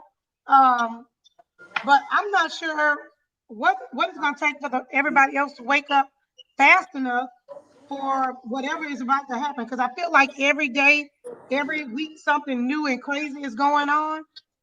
But I don't know. You know, I don't know what it's going to take for everybody to wake up. Everybody's not gonna wake up. Well, that's true. Hmm. You're right So about that. hey, you just get with the people that you vibe with. Look, that's why I have to look. I be trying to follow this channel. I mean, this my new channel. I'm like, look, y'all just have to be my family. Take me, please, because Oh, yeah. I don't have anybody else to talk to about this. Most people think I'm crazy. No, they don't think you crazy. They just don't. They know they can't fuck with you because you're saying stuff that they can't talk about, that they have no interest in. Yeah, It's not that you crazy. Just keep on what you're doing and pay attention to what's going on around you. right. Pay attention to what's going on around you. Yeah. Yeah, Look, because they tell me to stay out the library. What are you doing in there? you, Like trying to figure. that's funny. Yeah, That stay out the library. That's what they yeah. telling me. Can you imagine? Can you imagine your mama telling you to stay out the library? All right. Man, I'm telling you, man, these Negroes, cause I see not it won't happen. Right. It won't happen. Yeah. You can try to, and we started this just so people can pay attention. You at Right. home, Right. You at home. Yeah, Your you ain't mama's, gotta go nowhere. your mama's from here. Right. Yep. Yeah. Hmm. You taking orders from other people? Are you crazy? Hmm. And you know that we do it with our chest stuck out. We proud, Right. you know, Come on. and this is what we're handing off. And Hmm. remember, what goes around comes around. Hmm. You hand this off, it's gonna get handed right back to you. Because one thing I noticed about the Black African American, they're pre what they everything. What does it look like? What does it sound like? What does it smell like? It's just that they're stuck on those senses. I call that carnality. They all in their emotions, like that song say. Get out of your emotions and get into reality. Wake up. And it's other, like when you strike a guitar, Mm-hmm. you hit the letter G and Mm-hmm. you just keep hearing it go bang, bang, bang, bang, and until it fades out. Mm-hmm. We've been taking we've allowed ourselves to get caught up in this stuff. And it's going to take a lot. I'm not saying it can't be done because it is being done. Mm-hmm. Yeah. Well, You do you feel like, I mean, how long have you been in, trying to, in the truth and in the knowledge? okay, so this is the cool part that everybody got a story. Everybody has a story. And Mm-hmm. what Echo Mac Engine said is what's happened to me. I was in all that.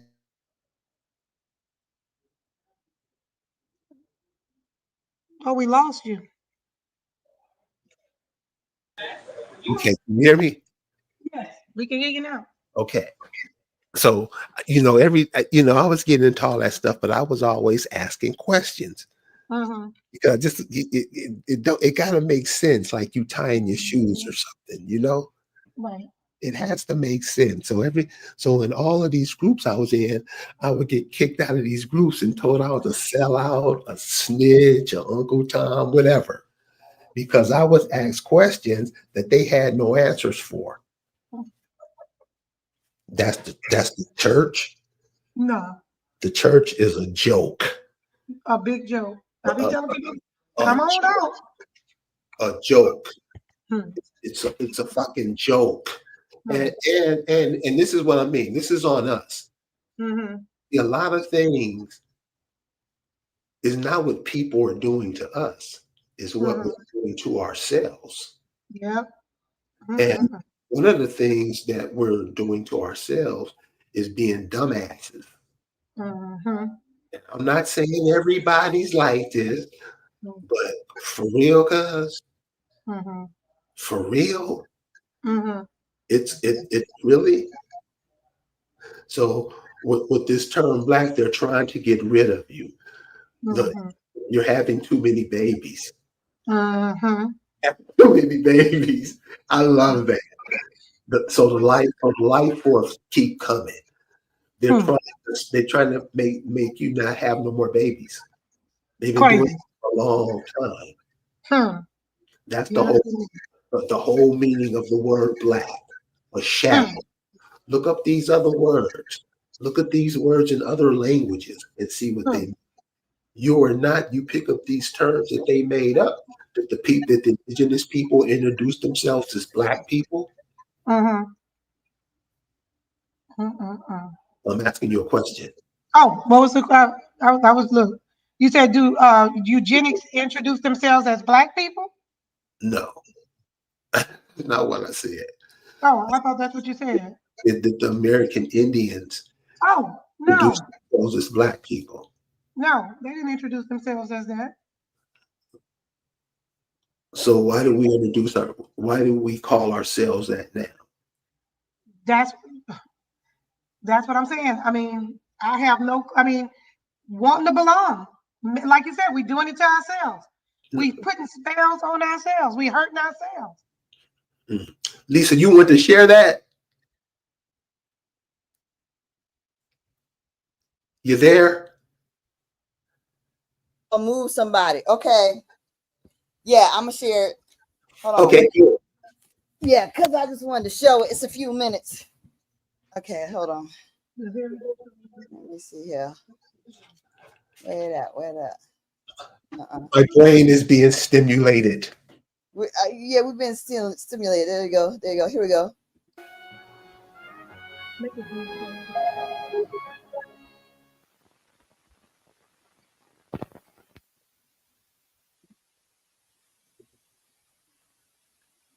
Negroes are the most written about and the least understood world's people.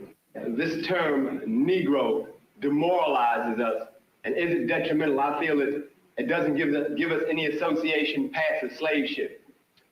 I think that the first task of people of African descent, whether in the United States or in Africa or elsewhere, is to get rid of this slave named Negro. This curious word Negro was seldom or never used in Africa itself. And this word has no meaning, or no worthwhile meaning at all, in Africa. I would doubt myself if it has any useful meaning anywhere else. What is a Negro? A simple question, but the answer is not so simple.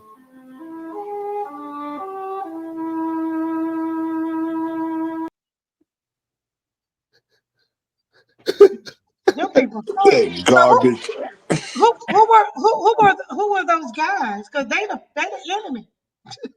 Those were the minds of the time. The people.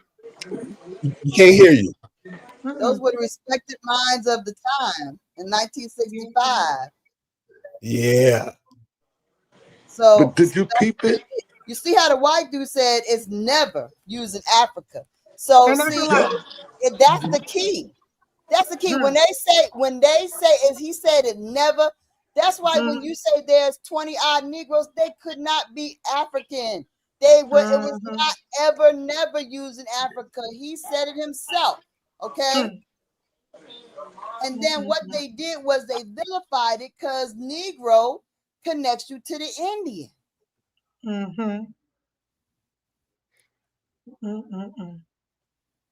The Negro is the Indian. That's why. Right. The Negro is the Indian. But you gotta get rid of that Negro to get rid of the Indian Association. Wow. So what? Put it in Africa. Instead, what did they do? Just like the freedmen, they connect to the slave. All you can ever be in this country is a slave. Right. And then the people that are FBA, they're traitors because that's all they want to associate with is being a descendant of a slave, which is a whole big crazy lie. Because white folks are descendants of slaves. So how are you going to act like you need reparations based on being a descendant of a slave when white folks are the descendants of slaves? So that doesn't make you, if that qualifies you for reparations, then white folks need reparations first because they were the first ones imported. And we was exported and prisoners of war right now. We prisoners of war. Right. And they took some of us out of here and brought us to other places. So think of all the brothers and sisters in jail. Ooh. Just imagine how life is being blacked out for them. They're not able to reproduce. None of them. They black. Boy, look how powerful that word is. Without, yeah, they are blacked out. Yeah, they blackball. Yeah. So wow. So this is what we try to be about. Look at stuff in reality. How it is. Sometimes you got to call it what it is. That way the kids won't be confused. Right. That was powerful. Yeah, you don't want to confuse the kids. You want to give it to them straight, no chaser. Carrie, say that again. Because you know what? I have never thought of it in quite that way. The population that is being lost to imprisonment is outrageously high. Okay. Say that again. And okay. So, oh my God, the population that we are losing.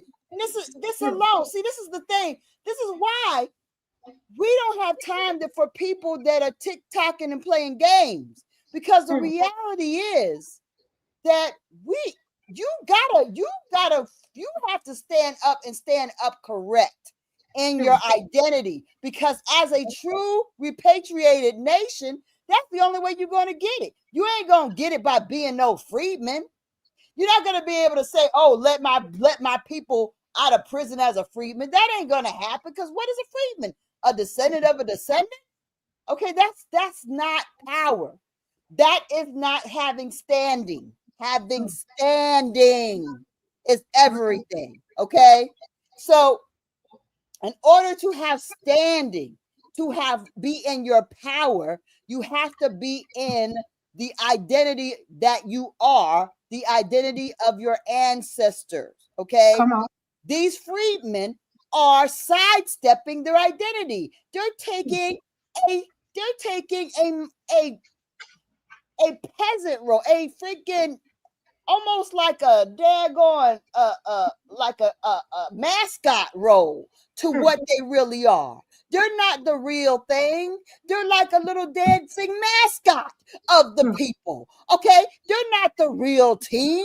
They're dancing on the sidelines. That's not real. Their real ancestors said, we are Muskogee Creek freedmen, but you did not understand what that meant. So the thing is, they should have organized themselves as the true Muskogee Creek. They can say freedmen if they want to, but when you define yourself, you let them know that when I say freedman, I'm a whole Indian. That's what you need to know about me. You don't let anybody define you below what you are. And then what you're able to do, and why I'm saying this right now, is that you can get your people out of prison, right? A real nation can free their people.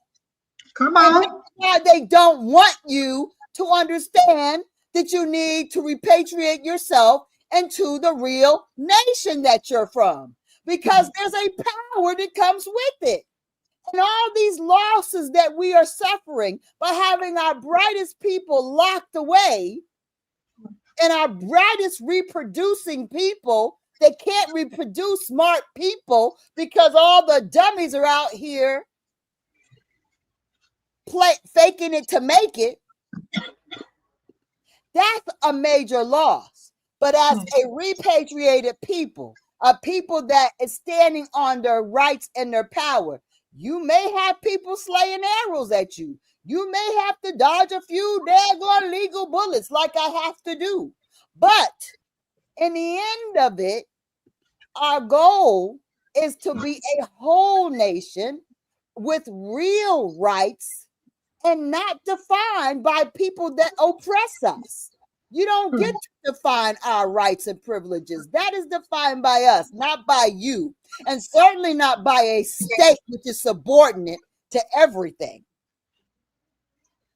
See, that's the difference. That's how you can go in and say, Pookie, yeah, we know that you did something or you didn't do nothing. Because a lot of people are in jail for not doing nothing, okay?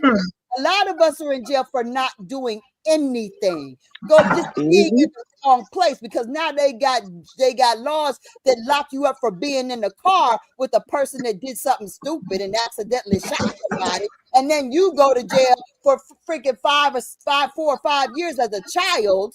You come out as an adult, they still got you on probation till you're 36. That's what's happening to our people. So but as a real nation, we're able to say, hey, no, he's Akamat. You don't treat him like that. No, they're not going to jail. No, you're not going to give him that felony charge. No, you're not a part. Our people aren't a part of you. In fact, we're shutting this jailhouse and this courthouse down because this is our territory. right? Shut it down. Shut it down. Mm-hmm. Shutting it down. Come on. But see, we're all being misled into being different things, making up fake tribes. We the cocoa puff tribe. We the chocolate covered nut tribe. We the come on now. Don't call Right. yourself a cocoa or a chocolate or a daggone silver lining tribe. What the world? You need to go into your like Carrie said, your own little towns, your own little counties, your own states, your own places where your own people come from, and resurrect the real historical names, the names they try to make you forget, the names that match the rivers, the names that match the trees, the names that match the damn lakes, the names that match the mountains. You have to go resurrect your people, your real people, the people that are on records, the people that you come to find out, wait a minute, this whole town was Indians. This whole town was started by Indians. Doggone, we got a whole treaty for our nation. That's what happened to the brother that's repatriating his people in Alabama now that I met on TikTok. He found out they got treaties for just his people. That he didn't know that this was the name that his ancestors was telling him this name. Focus on this name. I thought he was tripping. He was right. His ancestors were directing him. That name that I didn't think sounded like it made sense, made a whole lot of sense. It's got a whole treaty associated with that name. A whole town full of Negro Indians was running that shit in the 1800s. So that's the thing you find out. It ain't my history, it's his history. But then we found out that his Alabama Indians are connected to my Occomack Indians. We all are interconnected. But you can't stand up and do this stuff if you don't start it right. If your foundation is not daggone correct. If you're not moving in the right way. If you're not willing to stand in the way of these daggone demons and stand up to them because they scared us. Why are you scared of them? You scared of them. They scared us. It makes no sense. They are fragile. Have you worked with them? They're very fragile. Okay. So why are you afraid? There's nothing to be afraid of. Mama Miss, you have the floor. Well, hello, you wonderful people. How are you doing? Hi, how are you? I'm doing great. I've been following you for a little while or whatever on here. I get notifications that you come on sometimes, but I just followed you on Instagram. I don't know the lady name who was just talking, but she was on fire, and I was just like, I'm like, and I'm listening to her talk. I'm like, oh, she kind of talk like me when she get excited, like she kind of peek out the mic. I was like, okay, go ahead with I love it. But yeah, hey everybody, my name is Mama Mist. I'm originally from Gary, Indiana, GI Chi-Town, but I'm currently in the Queen City getting real Charlotte. Okay. So I have been doing this research, like knowingly doing the research for like 25 years. And I'm just like, it wasn't no groups and stuff. Like even 6 years ago, it wasn't all these groups of people saying, hey, I'm indigenous. You know what I'm saying? Like I was looked at as crazy for saying I'm from here. You get what I'm saying? So to hear y'all talking and hear, the work that you guys are doing, what I'm saying? I'm tickled pink, basically. So yeah, that's why I was like, let me come up here and say hello and see what's going on over in these corridors over here. Hello. So my family's from Mississippi though. I'm Choctaw. And but who are your people? Who were they? Who are they? Who are my people? Yeah, because Choctaw they flow into Alabama, Tennessee. Who were your people? Where did they live? Oh, they lived in the Delta. Hey, Enoch, how you doing, boo? Well, this is the thing that we need to do in order to really to build is to find the counties and the censuses and the territory where like your ancestors come from, and then then you become the deep researcher of those counties, right? You deep research who were the people that lived there before everybody else got there. And you may have to go get old books. You may have to go digging in like the library, like Carrie said. You may have to go to thrift stores or whatever. You may have to go to your local library, and wherever you are now, there could be information, and there probably is information about your people right in Mississippi. But it's about finding out the real names, not the big generic names, not the five civilized tribes, because that's all big generic bullcrap. There's an actual specific name that belongs to your particular family and your particular nation that is really you, right? Okay. I didn't But until we get to those, see, because when you start getting down to that, like you're like, oh, I'm the Choctaw Kaliki people, right? Okay, so when well you I'm say of the of the Choctaw, whatever, you might say you use that as another add-on, but the main thing is your Choctaw Taliki or whatever. So you say you're the Choctaw Taliki, right?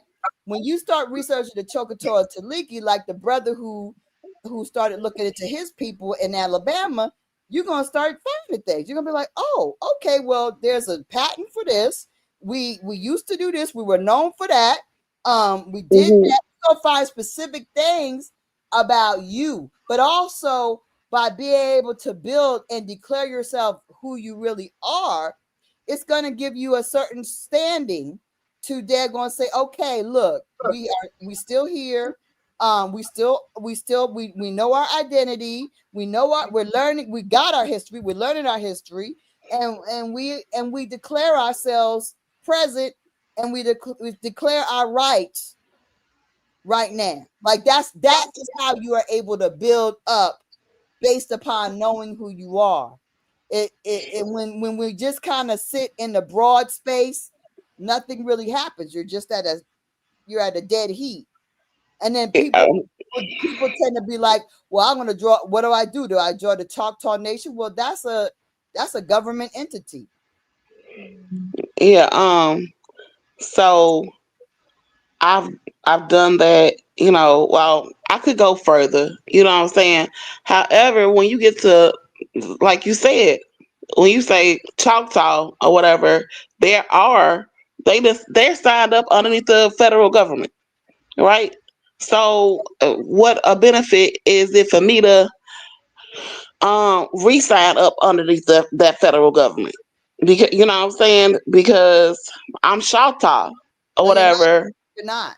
Because like I said, Okay, that's an ma'am. umbrella term. No, that's what I'm saying. You're not No, that. Because that's the big but you're thing. not letting me finish, sweetie. You're not letting me finish. You're not.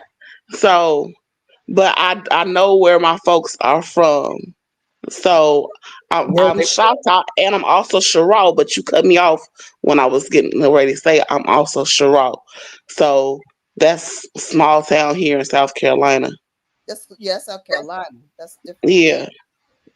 So I'm aware. Mm-hmm. You know what I'm saying? You know, but and I know who, like, my shit go back into the 1700s, like early 1700s. Okay, so So before the U.S. was the U.S. and so where's that? I've been able to find that much. So Huh? what's the name of the people from the 1700s there? What's the name of those? Campbell.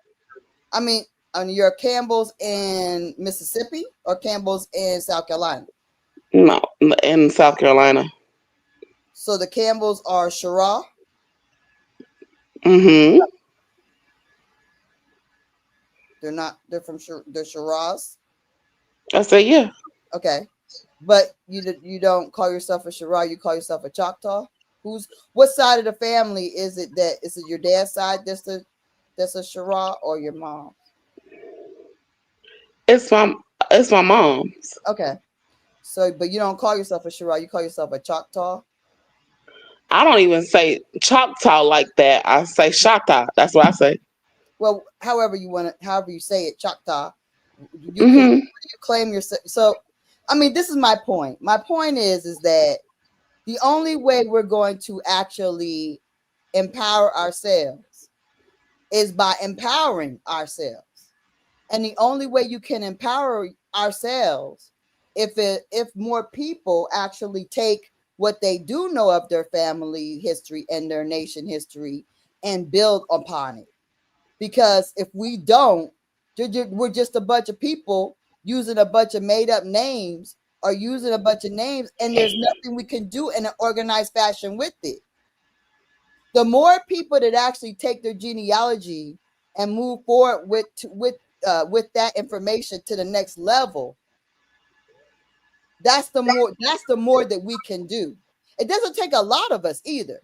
Like, even if it's four really well-developed nations, 3 well-developed nations can do a whole lot of changing in this country just by being well-developed in your identity, being well-developed in your standing, making yourself well known to the government and to all the entities and to the people that you are representing and who represent you. And we could do some stuff. That's all. That's all it takes. But see, if we just continue to be like, oh, it's interesting information and we know who we are and that's where it ends, then that's all it's ever going to be. It's going to be people saying I'm Indian and just it don't mean nothing. And our condition never gets better. Although we have all the tools and all the power and all the rights and all the ability to change the whole planet and the way we are in it right at our fingertips, we're not availing ourselves to it. No, I understand what you're saying. That's the thing I'm talking about. That's the thing that I'm very passionate about. So that's why when I come on or whether it's my channel or his or whoever's, I usually make a point, or whether I'm on TikTok, I make a point, and my reason for being is to find people that are ready to chief up. People that are ready to chief up, that are ready to take the mantle and ready to move forward with with more than just their identity, with ready to actually assume a leadership role and moving forward, not just staying, oh, well, I know where my family is and I'm cool with that. Not people that want to say, oh, I'm an urban Indian. That crap is a dead end. We can't organize that way. We can't really build that way. All these things are like these distractions that keep us from doing big things. Our ancestors set this all up so we can step in where they left off. But if we don't step in where they left off, just like the Freedmen, going back to the Freedmen's family set them up. They said, this is who we are. We are freedmen, right? But they said we are Muskogee Creek freedmen. They didn't say they were African freedmen. That's not what they told their families. They specifically told them. That's why they're fighting for Muskogee Creek, whatever, citizenship. But the mistake is this. They don't understand that fighting to be part of a recognized nation is not really what your people were. Your people stood on 10 toes and said, we Muskogee Creek, we don't give a damn what you say. We Muskogee Creek Freeman, we don't give a damn what you say. So what they did was they kept their identity intact. They did not actually say, oh, please, baby, please let us in, because really their ancestors knew these people weren't them. These people were cosplaying as them. They knew that. But things being different at the time, the way people moved different at the time, they moved in the way they moved. Today, we choose to compromise ourselves when we do this kind of thing. When we say, oh, I'm satisfied with letting people tell me I'm a descendant of a slave, or I'm calling myself a descendant of a slave, when my ancestors, they ain't say nothing about them being slaves. Why would anybody transport an African slave to Oklahoma? That's weird. So I mean, so basically, when we start to accept these lies that are brought to us by the powers that be, then we actually cheat ourselves and cheat our ancestors. The same thing as if when we have this heritage of any other Indian nation, and we don't empower ourselves with that. So those that have the wherewithal to chief up, that's where I come on. I like to find the chiefs or the people that are looking to be Accomac, the other Accomacs that are out there. I look for Accomacs and I look for people that want to chief up. And if I'm lucky to find one, I'm very satisfied to find one. But that's my whole thing is to let people know that the only way we can change things like the prison system, like who's in prison, who's not, be our own government, be able to have our own courts, is by being the true indigenous nations that we are, and not sidestep it, step up in it. All right, I didn't catch your name, no. So Lisa Cypress, I am the trustee and chief of the Accomac Indian, Accomac Akamontases, Powhatan, Gingaskin Indians of Virginia. Lisa Cypress, he said. Mm-hmm. Hola, Lisa. I'm Yeah, Mama Miss, Wingapo. Mother's Mystery. Yes. What up, though? What up, folk? As we would say in the G in the Shot Town. What up? What up with you? You feel me? Mm-hmm. So, yeah. Um, yeah, like as far as when you're doing the research and stuff, and then it's like, okay, yeah, I don't know I know my heritage, but how do I go about, what I'm saying? That knowledge ain't been out there, for real. And like you said, you can mess around and get yourself into a trick bag, putting yourself in a underling role ruled by folks who are pretending to be you. You feel me? So, um, yeah, so it's like, okay, do I make myself a under citizen of what I already been? When you try to achieve sovereignty, you become a citizen of a a second citizen. That don't quite make sense. You feel me? Right. I don't like. That's why the real thing is to actually be who you really, really are, and to repatriate your actual history of who your people are, the real people. There are people that Mm, are set up to do that. I do know some people that are, I mean, they're interested in chiefing up in Mississippi. I don't know if they're actually your people, but they they may be. But they already have a homestead there. They have animals. They have farm. They farming. They doing all that stuff. They're already in the community. Move back to the territory. So there are people that mhm, are. That's what I look for, the people that are looking to chief up. If they're ready to chief up, and then I'll do whatever I can to give them the building blocks they need in order to do it. Like, what do you want? Let's research. Let's dig in. Let's figure out who your people are. What these names are. What vibrates with you? What's your ancestry? What's your nation? Let's build it back better and let's reestablish it. And then let's get you the way to declare it and to declare yourself, and then let's get there's so many different things, your identity, and everything. It's a process, but it's mhm. the process. And yeah, you're right, you might not want to do that, but there might be somebody who is, you know who might even be in this live, who's thinking, yeah, that's my ancestry, Mississippi. I want to chief up. There might be somebody ready to chief up, that has the same heritage as you. You never know. Or there may be somebody already doing it. I just may not be, or we may not be Yeah, aware. connected. Yeah. And I get where you're coming from with that. Yeah. But that should be the goal. I mean, we have people that are in Canada that are doing it. They're chiefing up. They've repatriated their people. They are going back to their homeland. They're reclaiming what has been stolen. So it's happening in small little bits and pieces. And people are reconnecting in little ways. So it's happening, but that needs to be a little bit more dominant. That's the real way of, they're gonna encourage you like they encourage me. Yeah, you want to be recognized? Oh yeah, no.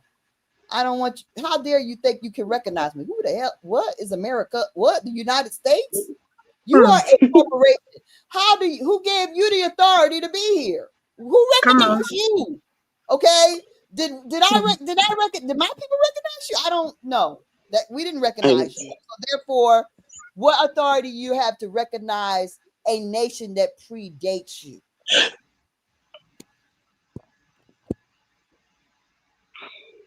Lisa, is there a way for us to get in contact with you offline? Yeah. Do you have like a website or Dad say email? just put it up there. It's Okay. acamac.org. You can a direct message will come to us, really to me. And if you do a contact there, it'll come right straight to my email. And we can get together and talk offline.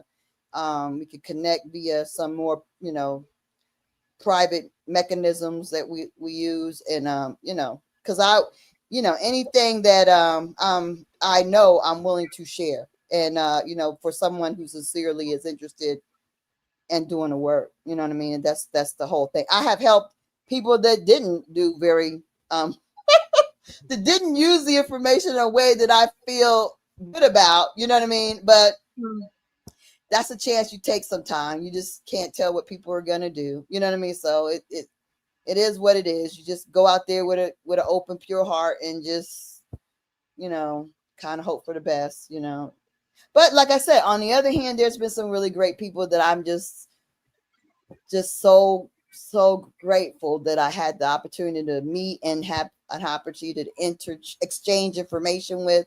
So it's been a real treat to have that happen. So, yep.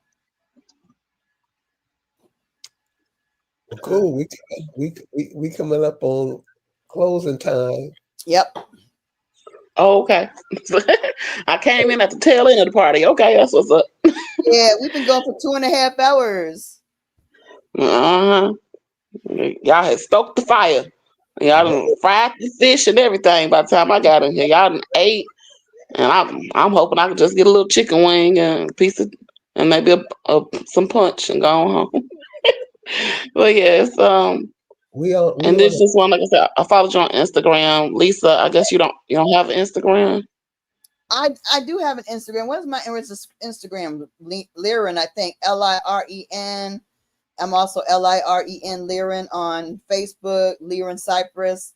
I'm Liren on Liren on TikTok too. And I have my YouTube is Indigenous Acamac. Okay. Mm-hmm. Okay. Was it Tasha Kai? I used to get her notification. Tasha She, yeah. Yeah. Tasha She, yeah. We all know each other. We've all been in each other's presence in real life. So yeah, we because yeah. I mean we kind of this has been a process, you know what I mean? And us learning each other and trying to be, try to commune with each other. And for me to try to teach my family, that's how I met Carrie. Because I was like, what? Because, I did genealogy for years as well. And I was like, everybody's a damn Indian. So I was like, okay. So then I was like, well, wait a minute. And then I was like, wait a minute. We got this territory. We got this. So I was like, nah, I gotta. So I started calling cousins and like explaining it and just bending their ears for an hour and then leaving them alone and calling them another 3 months and doing it again. And I was like, I got to do a summit. So I did a summit because I felt like it was important for my family and the Acamacs to hear from someone other than me, right? Because a lot of times you're like, Lisa, or whatever, you know what I mean? But when they hear from someone else, it comes off different, right? So I didn't know Carrie. I didn't know Tasha.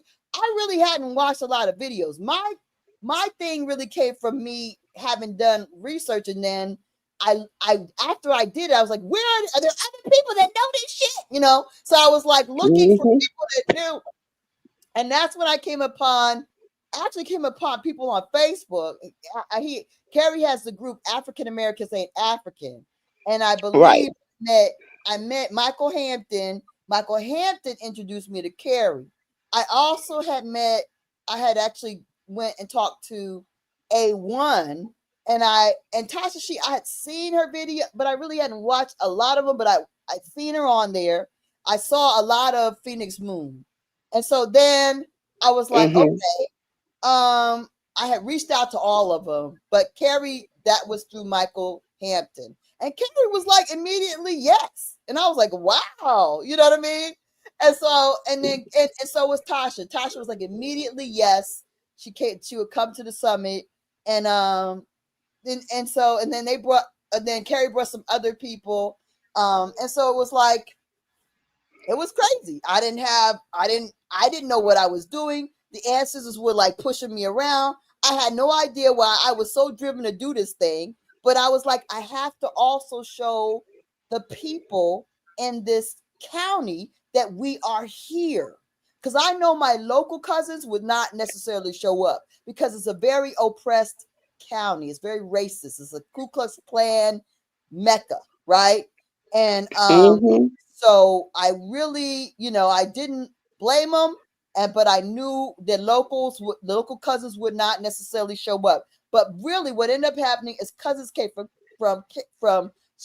Cali, from Florida, from New York, from Pennsylvania, from New Jersey, from Maryland. They came from all over. Like people came from Ohio, people came from Arizona, people came from all over, but and they were ACMAC connected, right? So they came, and Carrie was there, and we had speakers, and I had made poster boards, and I have like all these old books that I've collected, of its historical information. And so it was really cool. But yeah, that's how we connected. We all like stayed in the same houses or stayed together, and we hung out afterwards, and it was like a big, nice vibe. And that's how I kicked it off. And then we did it for several years until the county started hating on us for trying to fight for our land. And so then they barred me from using the park, which is our Indian property, right? And I've been fighting for it in court for years, and I'm still fighting for it. And I've got a warrant for my arrest. It's a lot going on, but it's all worth it because this is how you establish your rights, right?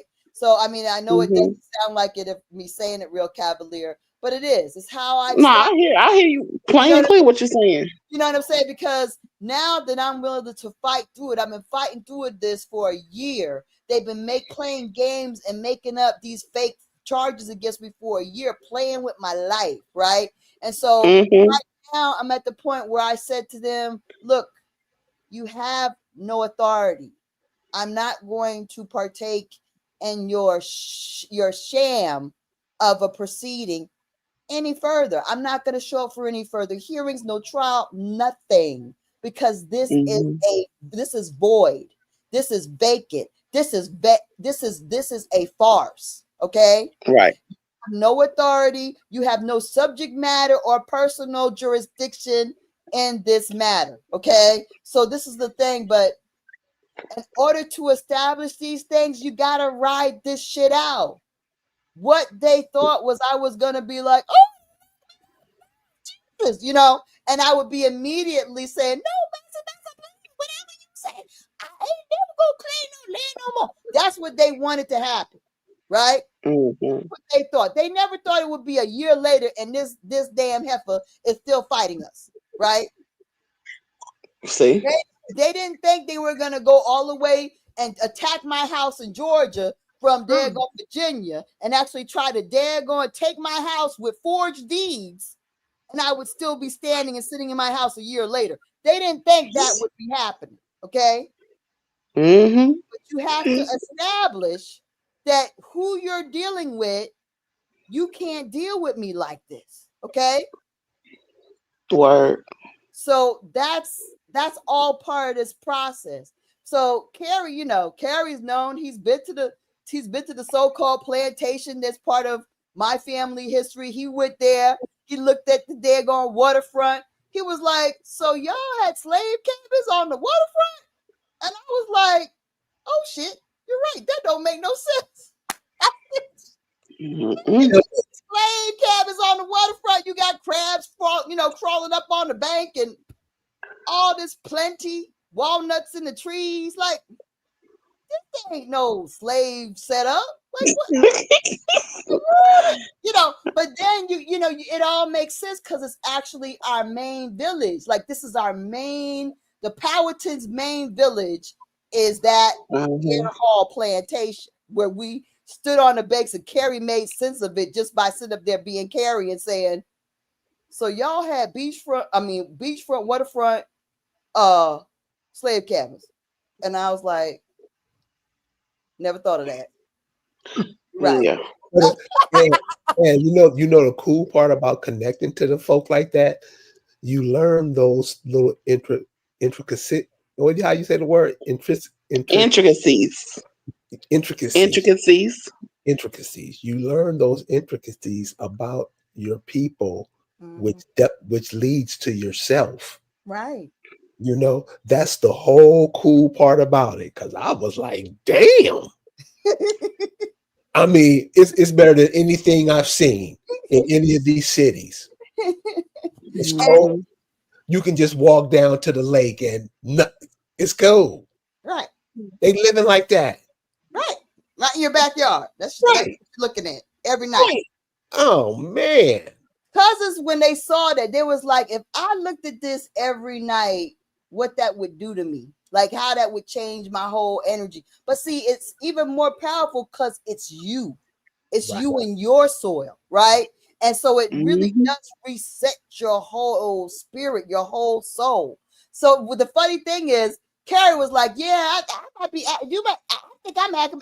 Well, see, I was like, "Carrie, damn it, you ain't no damn Acromat. Come on now, stop it." So, but as it turns out, he actually is. Like his people do track back to Virginia, and the Lettahatchee. We ended up repatriating his people in Alabama, the Lettahatchee Catawba, right?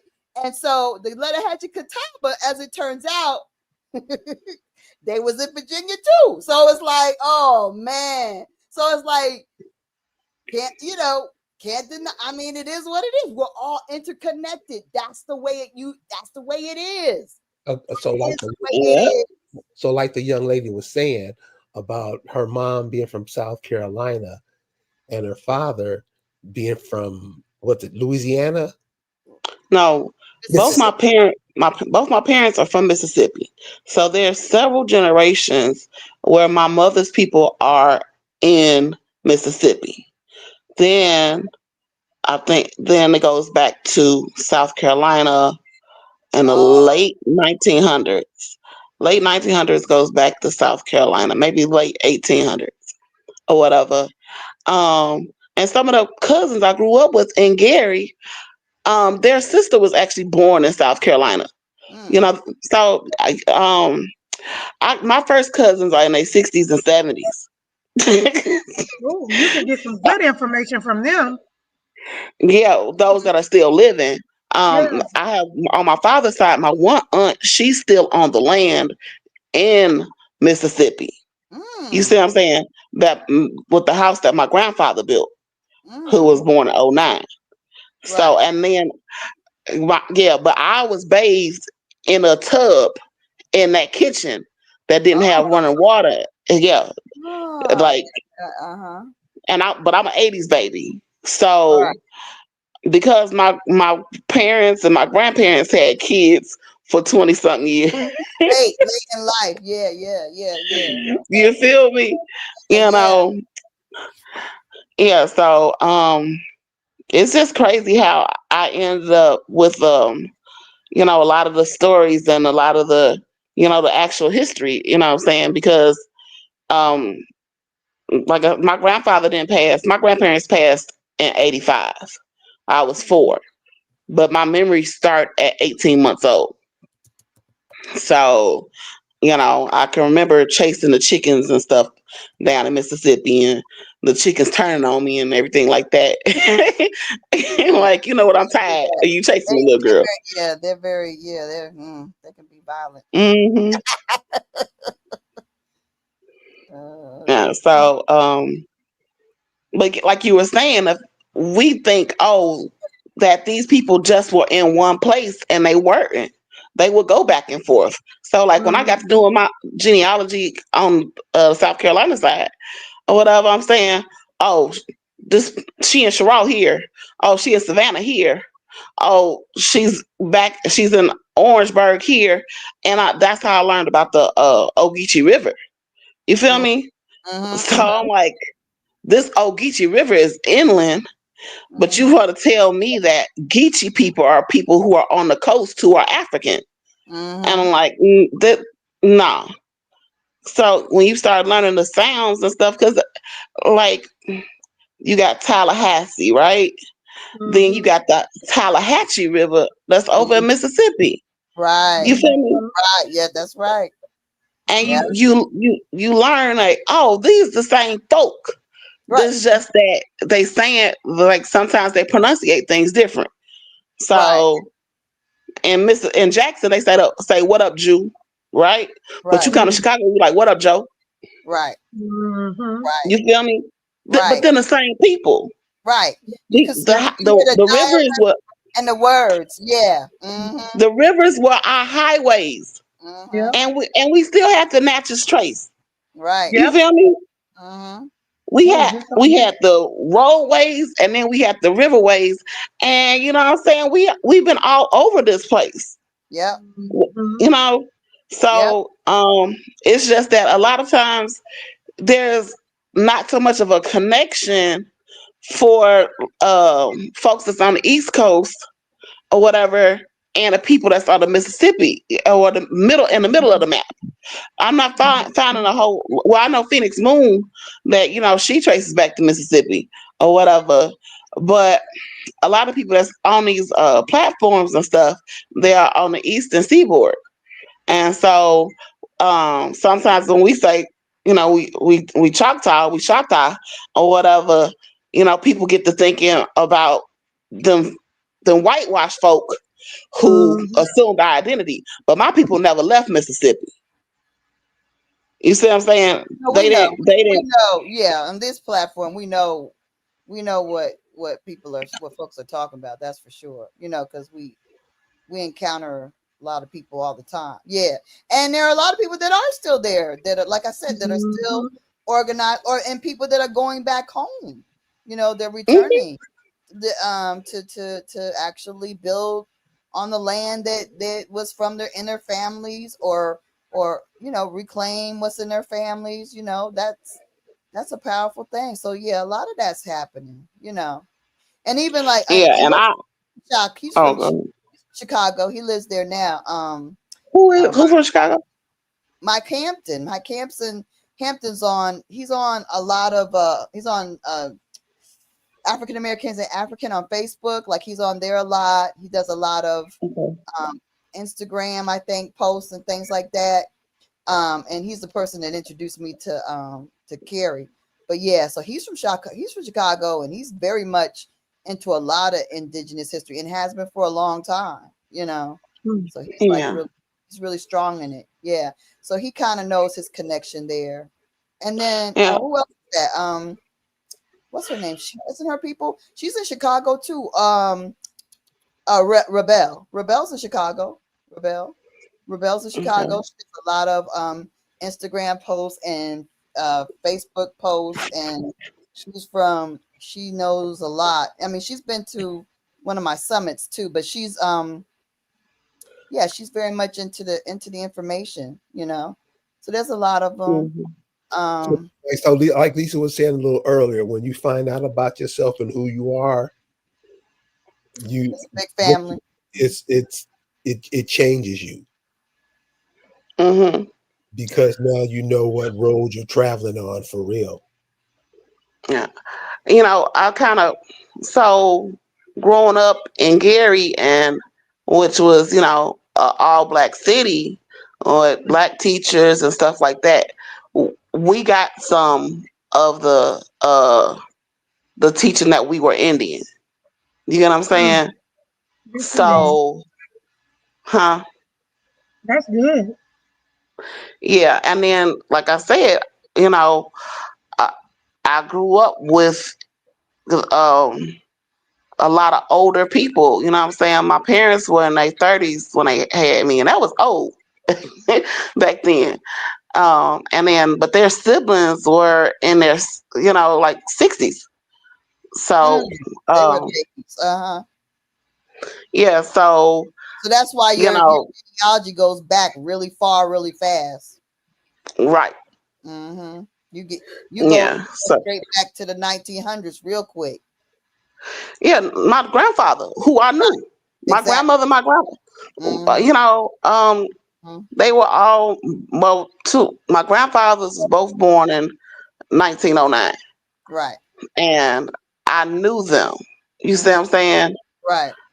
My mother's father is the first ancestor who started coming to me, and this was in 2010. You Mm-hmm. know, like, um, and it's just like, okay. And so I'm just putting the stuff together. But as far as knowing that I was Indian, that's something that was just, it was just known. It wasn't talked about a whole lot. But Right. that's, if you, but I think that's common in our people, period. But Right. Right. especially for Mississippi, people with Mississippi roots, they don't talk. They, it was stay in a child's place, and you know, um, you over what you eavesdropping for, going back downstairs with the rest of the children, that type of thing. So, but yeah, I'll be somewhere in the corner listening Mm-hmm. to all the stories and put shit together. Mm-hmm. You feel me? Yeah. So yeah, but that's Choctaw. My on both sides of the family, that's Choctaw. Okay. My mother's father was Chickasaw, um, and he was a medicine man and a whiskey maker Mm-hmm. There's a lot of and a that. fish fryer. Right. Yeah.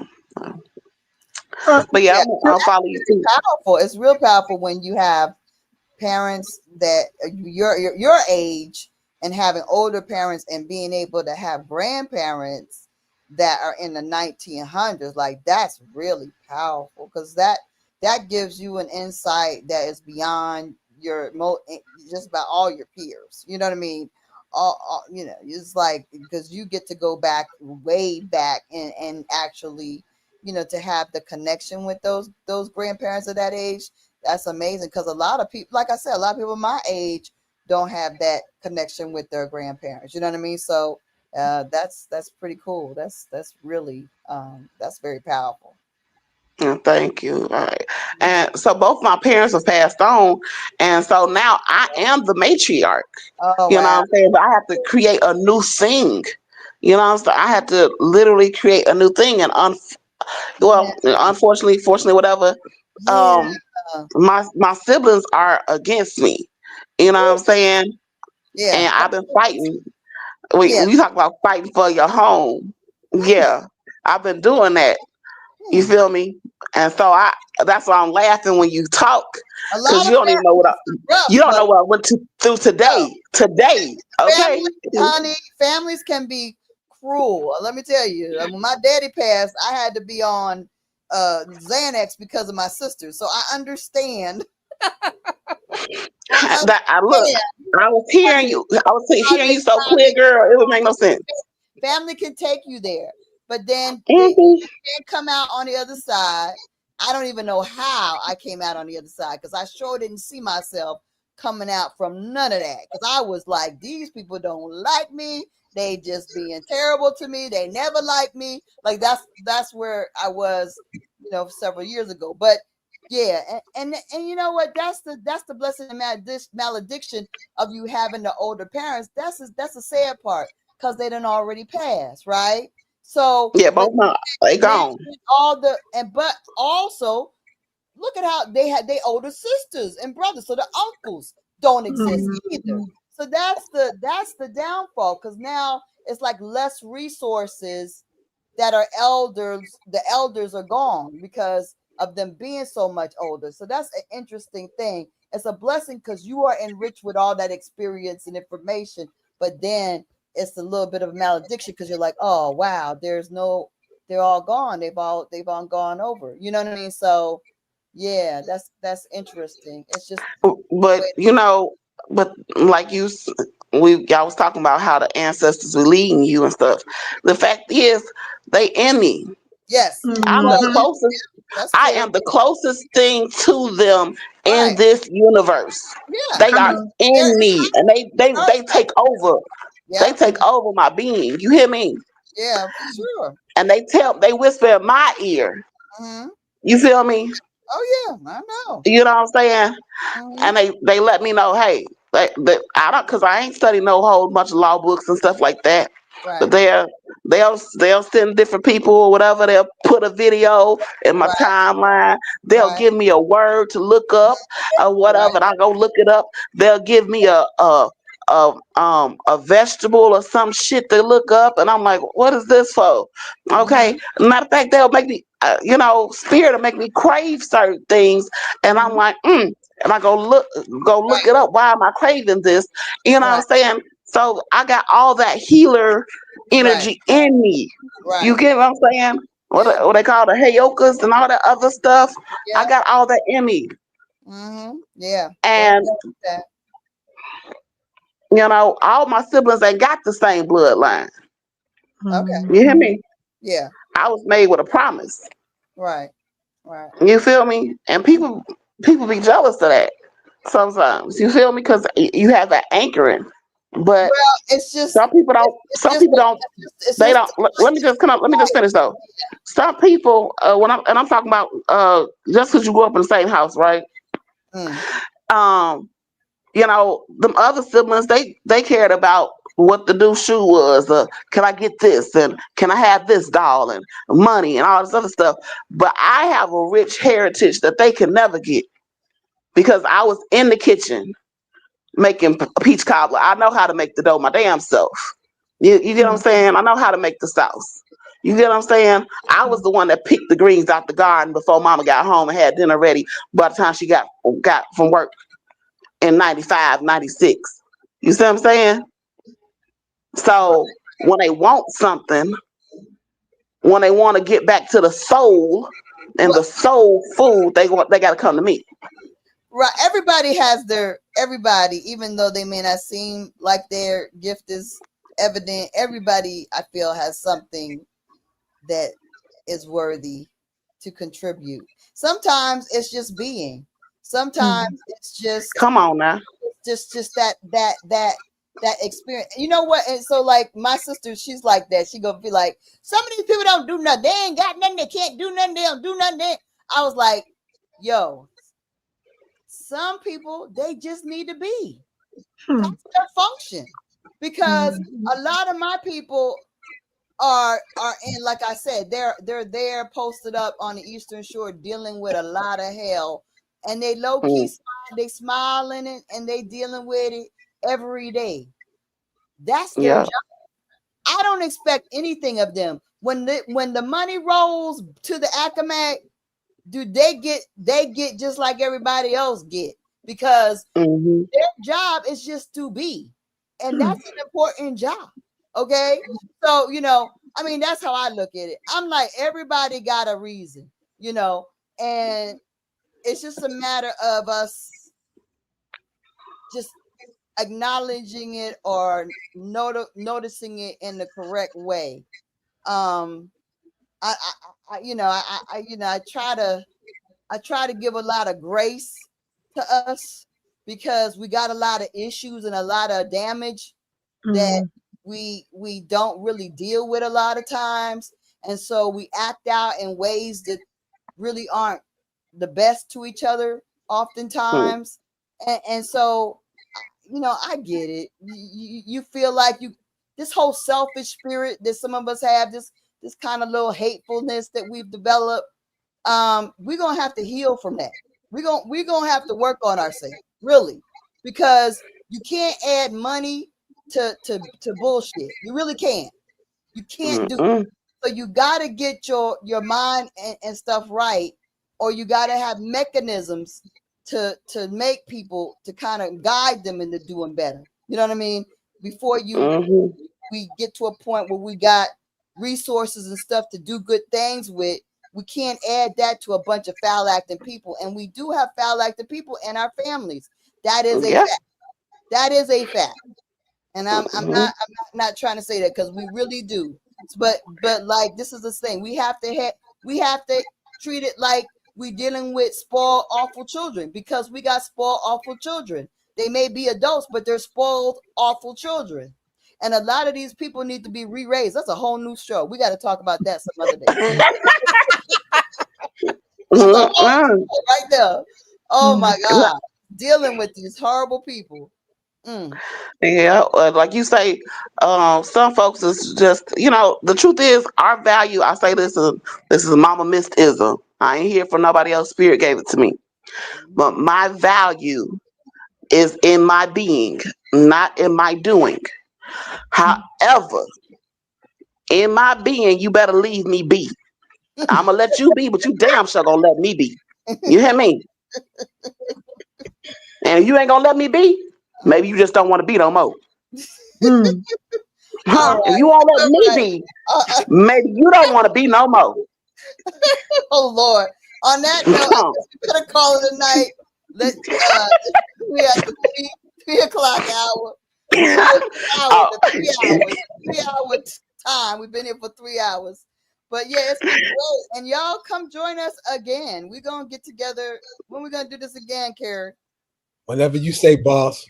I'm about to cook. I want to keep cooking. I want to get out here and let the people talk. So let's do it. When? Tomorrow night. Tomorrow night. I hear you. All right. I hope I ain't messed up y'all Indian party. I know we might need to talk about these foul family members. It sound like, I don't know, but yeah. Lisa, when is your next summit? What's that? When is your next summit? You said that, honey. I have a warrant for my arrest. Okay, like I'm not really kidding. It's not a joke. Like I'm really. So right now, I'm trying to figure. I'm fighting, right, and the people that are behind these charges against me are real estate mogul, is Severin Baldwin, and his ass is being investigated by the IRS. So criminally. So the ancestors boomeranged on your ass. So he's in the middle of a grand jury investigation. So I'm feeling like things are gonna kind of, work themselves out. However, they need to work themselves out. These people are making up these fictitious charges. I have a RICO, I have a whole RICO, civil RICO I filed on these people, these folks. So things are in I need to talk to you. I need to talk to you for real. Yeah, things are happening, but but at this point, they're banning me from going to my homeland, because if I go there, there's this whole warrant for my arrest. So it's like, what are you doing? Like, I have done nothing but filed a quit claim. That is not against the law. Like, you are trying to criminalize something that is my right. We have patented land. That is the full title. That is the only true title. You are putting me into a criminal position for claiming what is our protected right. But because you're this little town and you get to act like you're the whole Virginia law, and Virginia is corrupt to the core, that's how you get away with it. But my RICO is in DC. Because I couldn't even choose to do anything in daggone Virginia. That's how corrupt they are. Wow. I have a writ of mandamus in Supreme Court of Virginia. They just took that and threw it in the trash. They ain't doing nothing with that. So I mean, they're very corrupt. They're very colluded. But their time is up, because look, y'all are getting older. First of all, your young people are non-existent or don't care. You know what I mean? So who's gonna carry on with all your daggone vicious demonic behavior? You don't have anyone. You have no one. So it's like, how long are you going to be able to keep this up? And you're not as smart as your predecessors. So the people that are out there my age trying to fight me, they're not as smart as their parents. So what are you doing? You're equipped for this. Right. Because because they're trying to take my house with forged deeds. How are you forging deeds saying that I sold my own house in Colorado?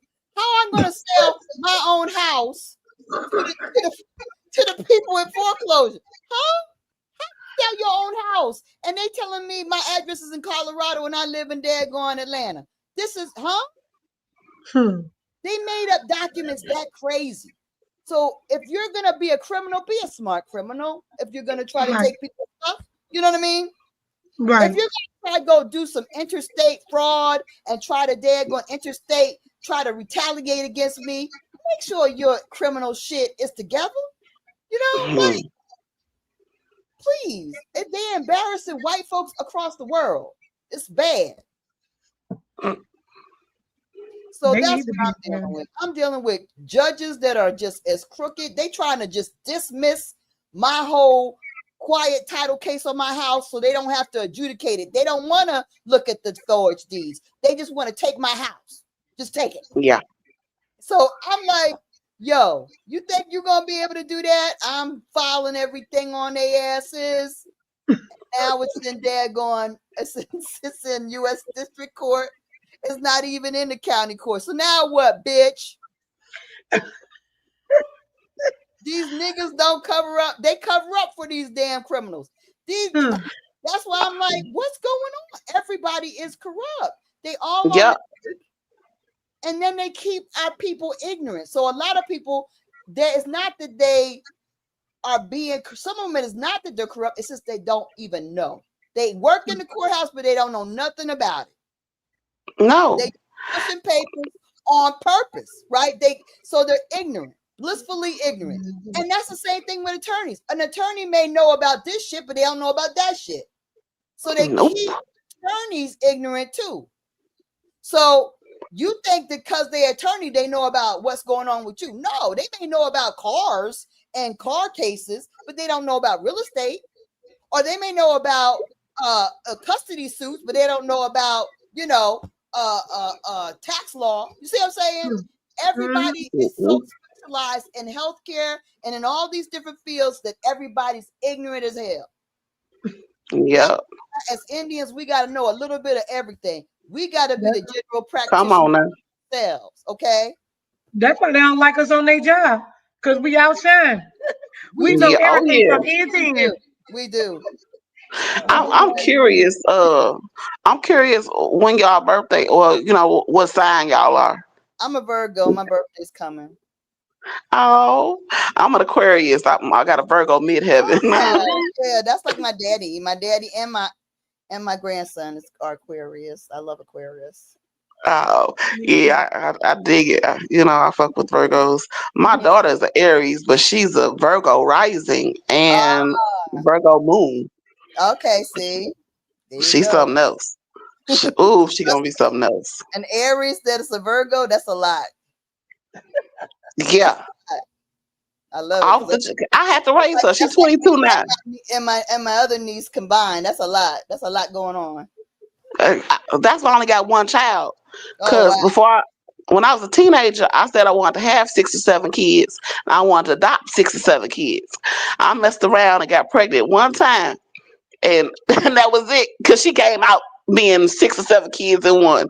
I said I had a little goy because she did all the girl stuff and she did all the boy stuff. And when she woke up, I didn't get no rest until she fell out. And that was usually at midnight.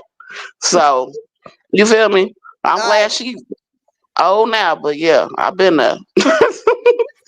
Exactly. Mm-hmm. One of the things that I'm hoping to get from these meetings or calls, gatherings, powwows, is to find somebody that's in Louisiana that I could, like you said, chief up. I got you somebody because there's a sister that I connected with off of TikTok. And and like I was saying to my daughter today, I said, she need to be chiefed up. What the word is this sister not chiefed up? But I know her because we did connect offline, and then because I went to Canada last year and I connected with our people in Canada. And so when the Indians in Canada, I learned about the Arcadians. I learned about that some of her people are in Canada, right? Some of her, like she's a miller. There are a lot of millers in Canada. So a lot of her people that she can't get genealogy on, they actually in Canada. That's where you don't see them. See what I'm saying? So yeah, I actually do know somebody who's and there's a lot of Louisiana sisters on TikTok that are talking about this information. There's a lot of Okay, well, And let me know. what was your name? And you ain't got no picture, so no. Carrie. Oh, Carrie. I'm Carrie too. Oh, it's two Carries on here. Okay. Yeah. Okay. Well, I'm Mama Mist on all platforms. MAMANYST. So yeah, you can hit me up. But I grew up with some Millers, and then, Chicagoland area. It's a lot of Mississippi, Louisiana folk. They right across the river. So you got a lot of overlap with Mississippi, Arkansas, Louisiana, and Alabama too. There's a lot of Shatas through there as well. There you go. Yeah. All right. So it was lovely talking to you all. Like, let's get together on a regular basis. I think we can, cook up some good information. So hit the subscribe button so you'll get notified. Yes. I'm subscribed to you in the indigenous one. And comment when the show's over, because those things count. Like the comments that are in there after the show, not just in the chat. After the show comments are big. That'll build his channel up. Okay. And Lisa, your channel is Liren. My identity on most things are Liren, Liren Cypress or Liren, but my channel is Indigenous Accomac. Indigenous Accomac. Okay. I'm gonna follow you. I'm gonna subscribe to you on here on YouTube too. And girl, you got a little stalker. I'll be a little stalker. I ain't gonna do no harm. No, I'm here to build, girl. Shit. Us Aquarius, we don't have patience to like stalk for real. Cause one, we're a little high and mighty. Our asses is on our shoulders, as they say. So I'm not a stalker. I get stalkers.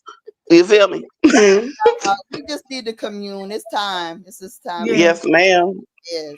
All right. Indeed. Pleasure meeting everybody. Yes. You too. We'll see you next time. Tomorrow night, you said. So if I don't get out on the streets tomorrow, I'll be here. If not, Sunday night. Okay. I'll be looking for y'all. Okay, I know. Are we ending it? Yeah. Okay, cool. All righty. Cool. Dang. Oh, that was fun. That was fun, right? Yeah. I think we got some damn numbers. I shared it while we were live. Yeah. I shared it on Facebook all over in the groups. Yeah, it got up to 80 today. Yeah, I don't think we ever got that much, did we? Yeah, that was big. So that's real good on a Thursday night. What? Yeah, Thursday. Tomorrow's Friday. Yes. Oh, shit. What I gotta do in the morning? What do you gotta do in the morning? I don't know. Something I've done before.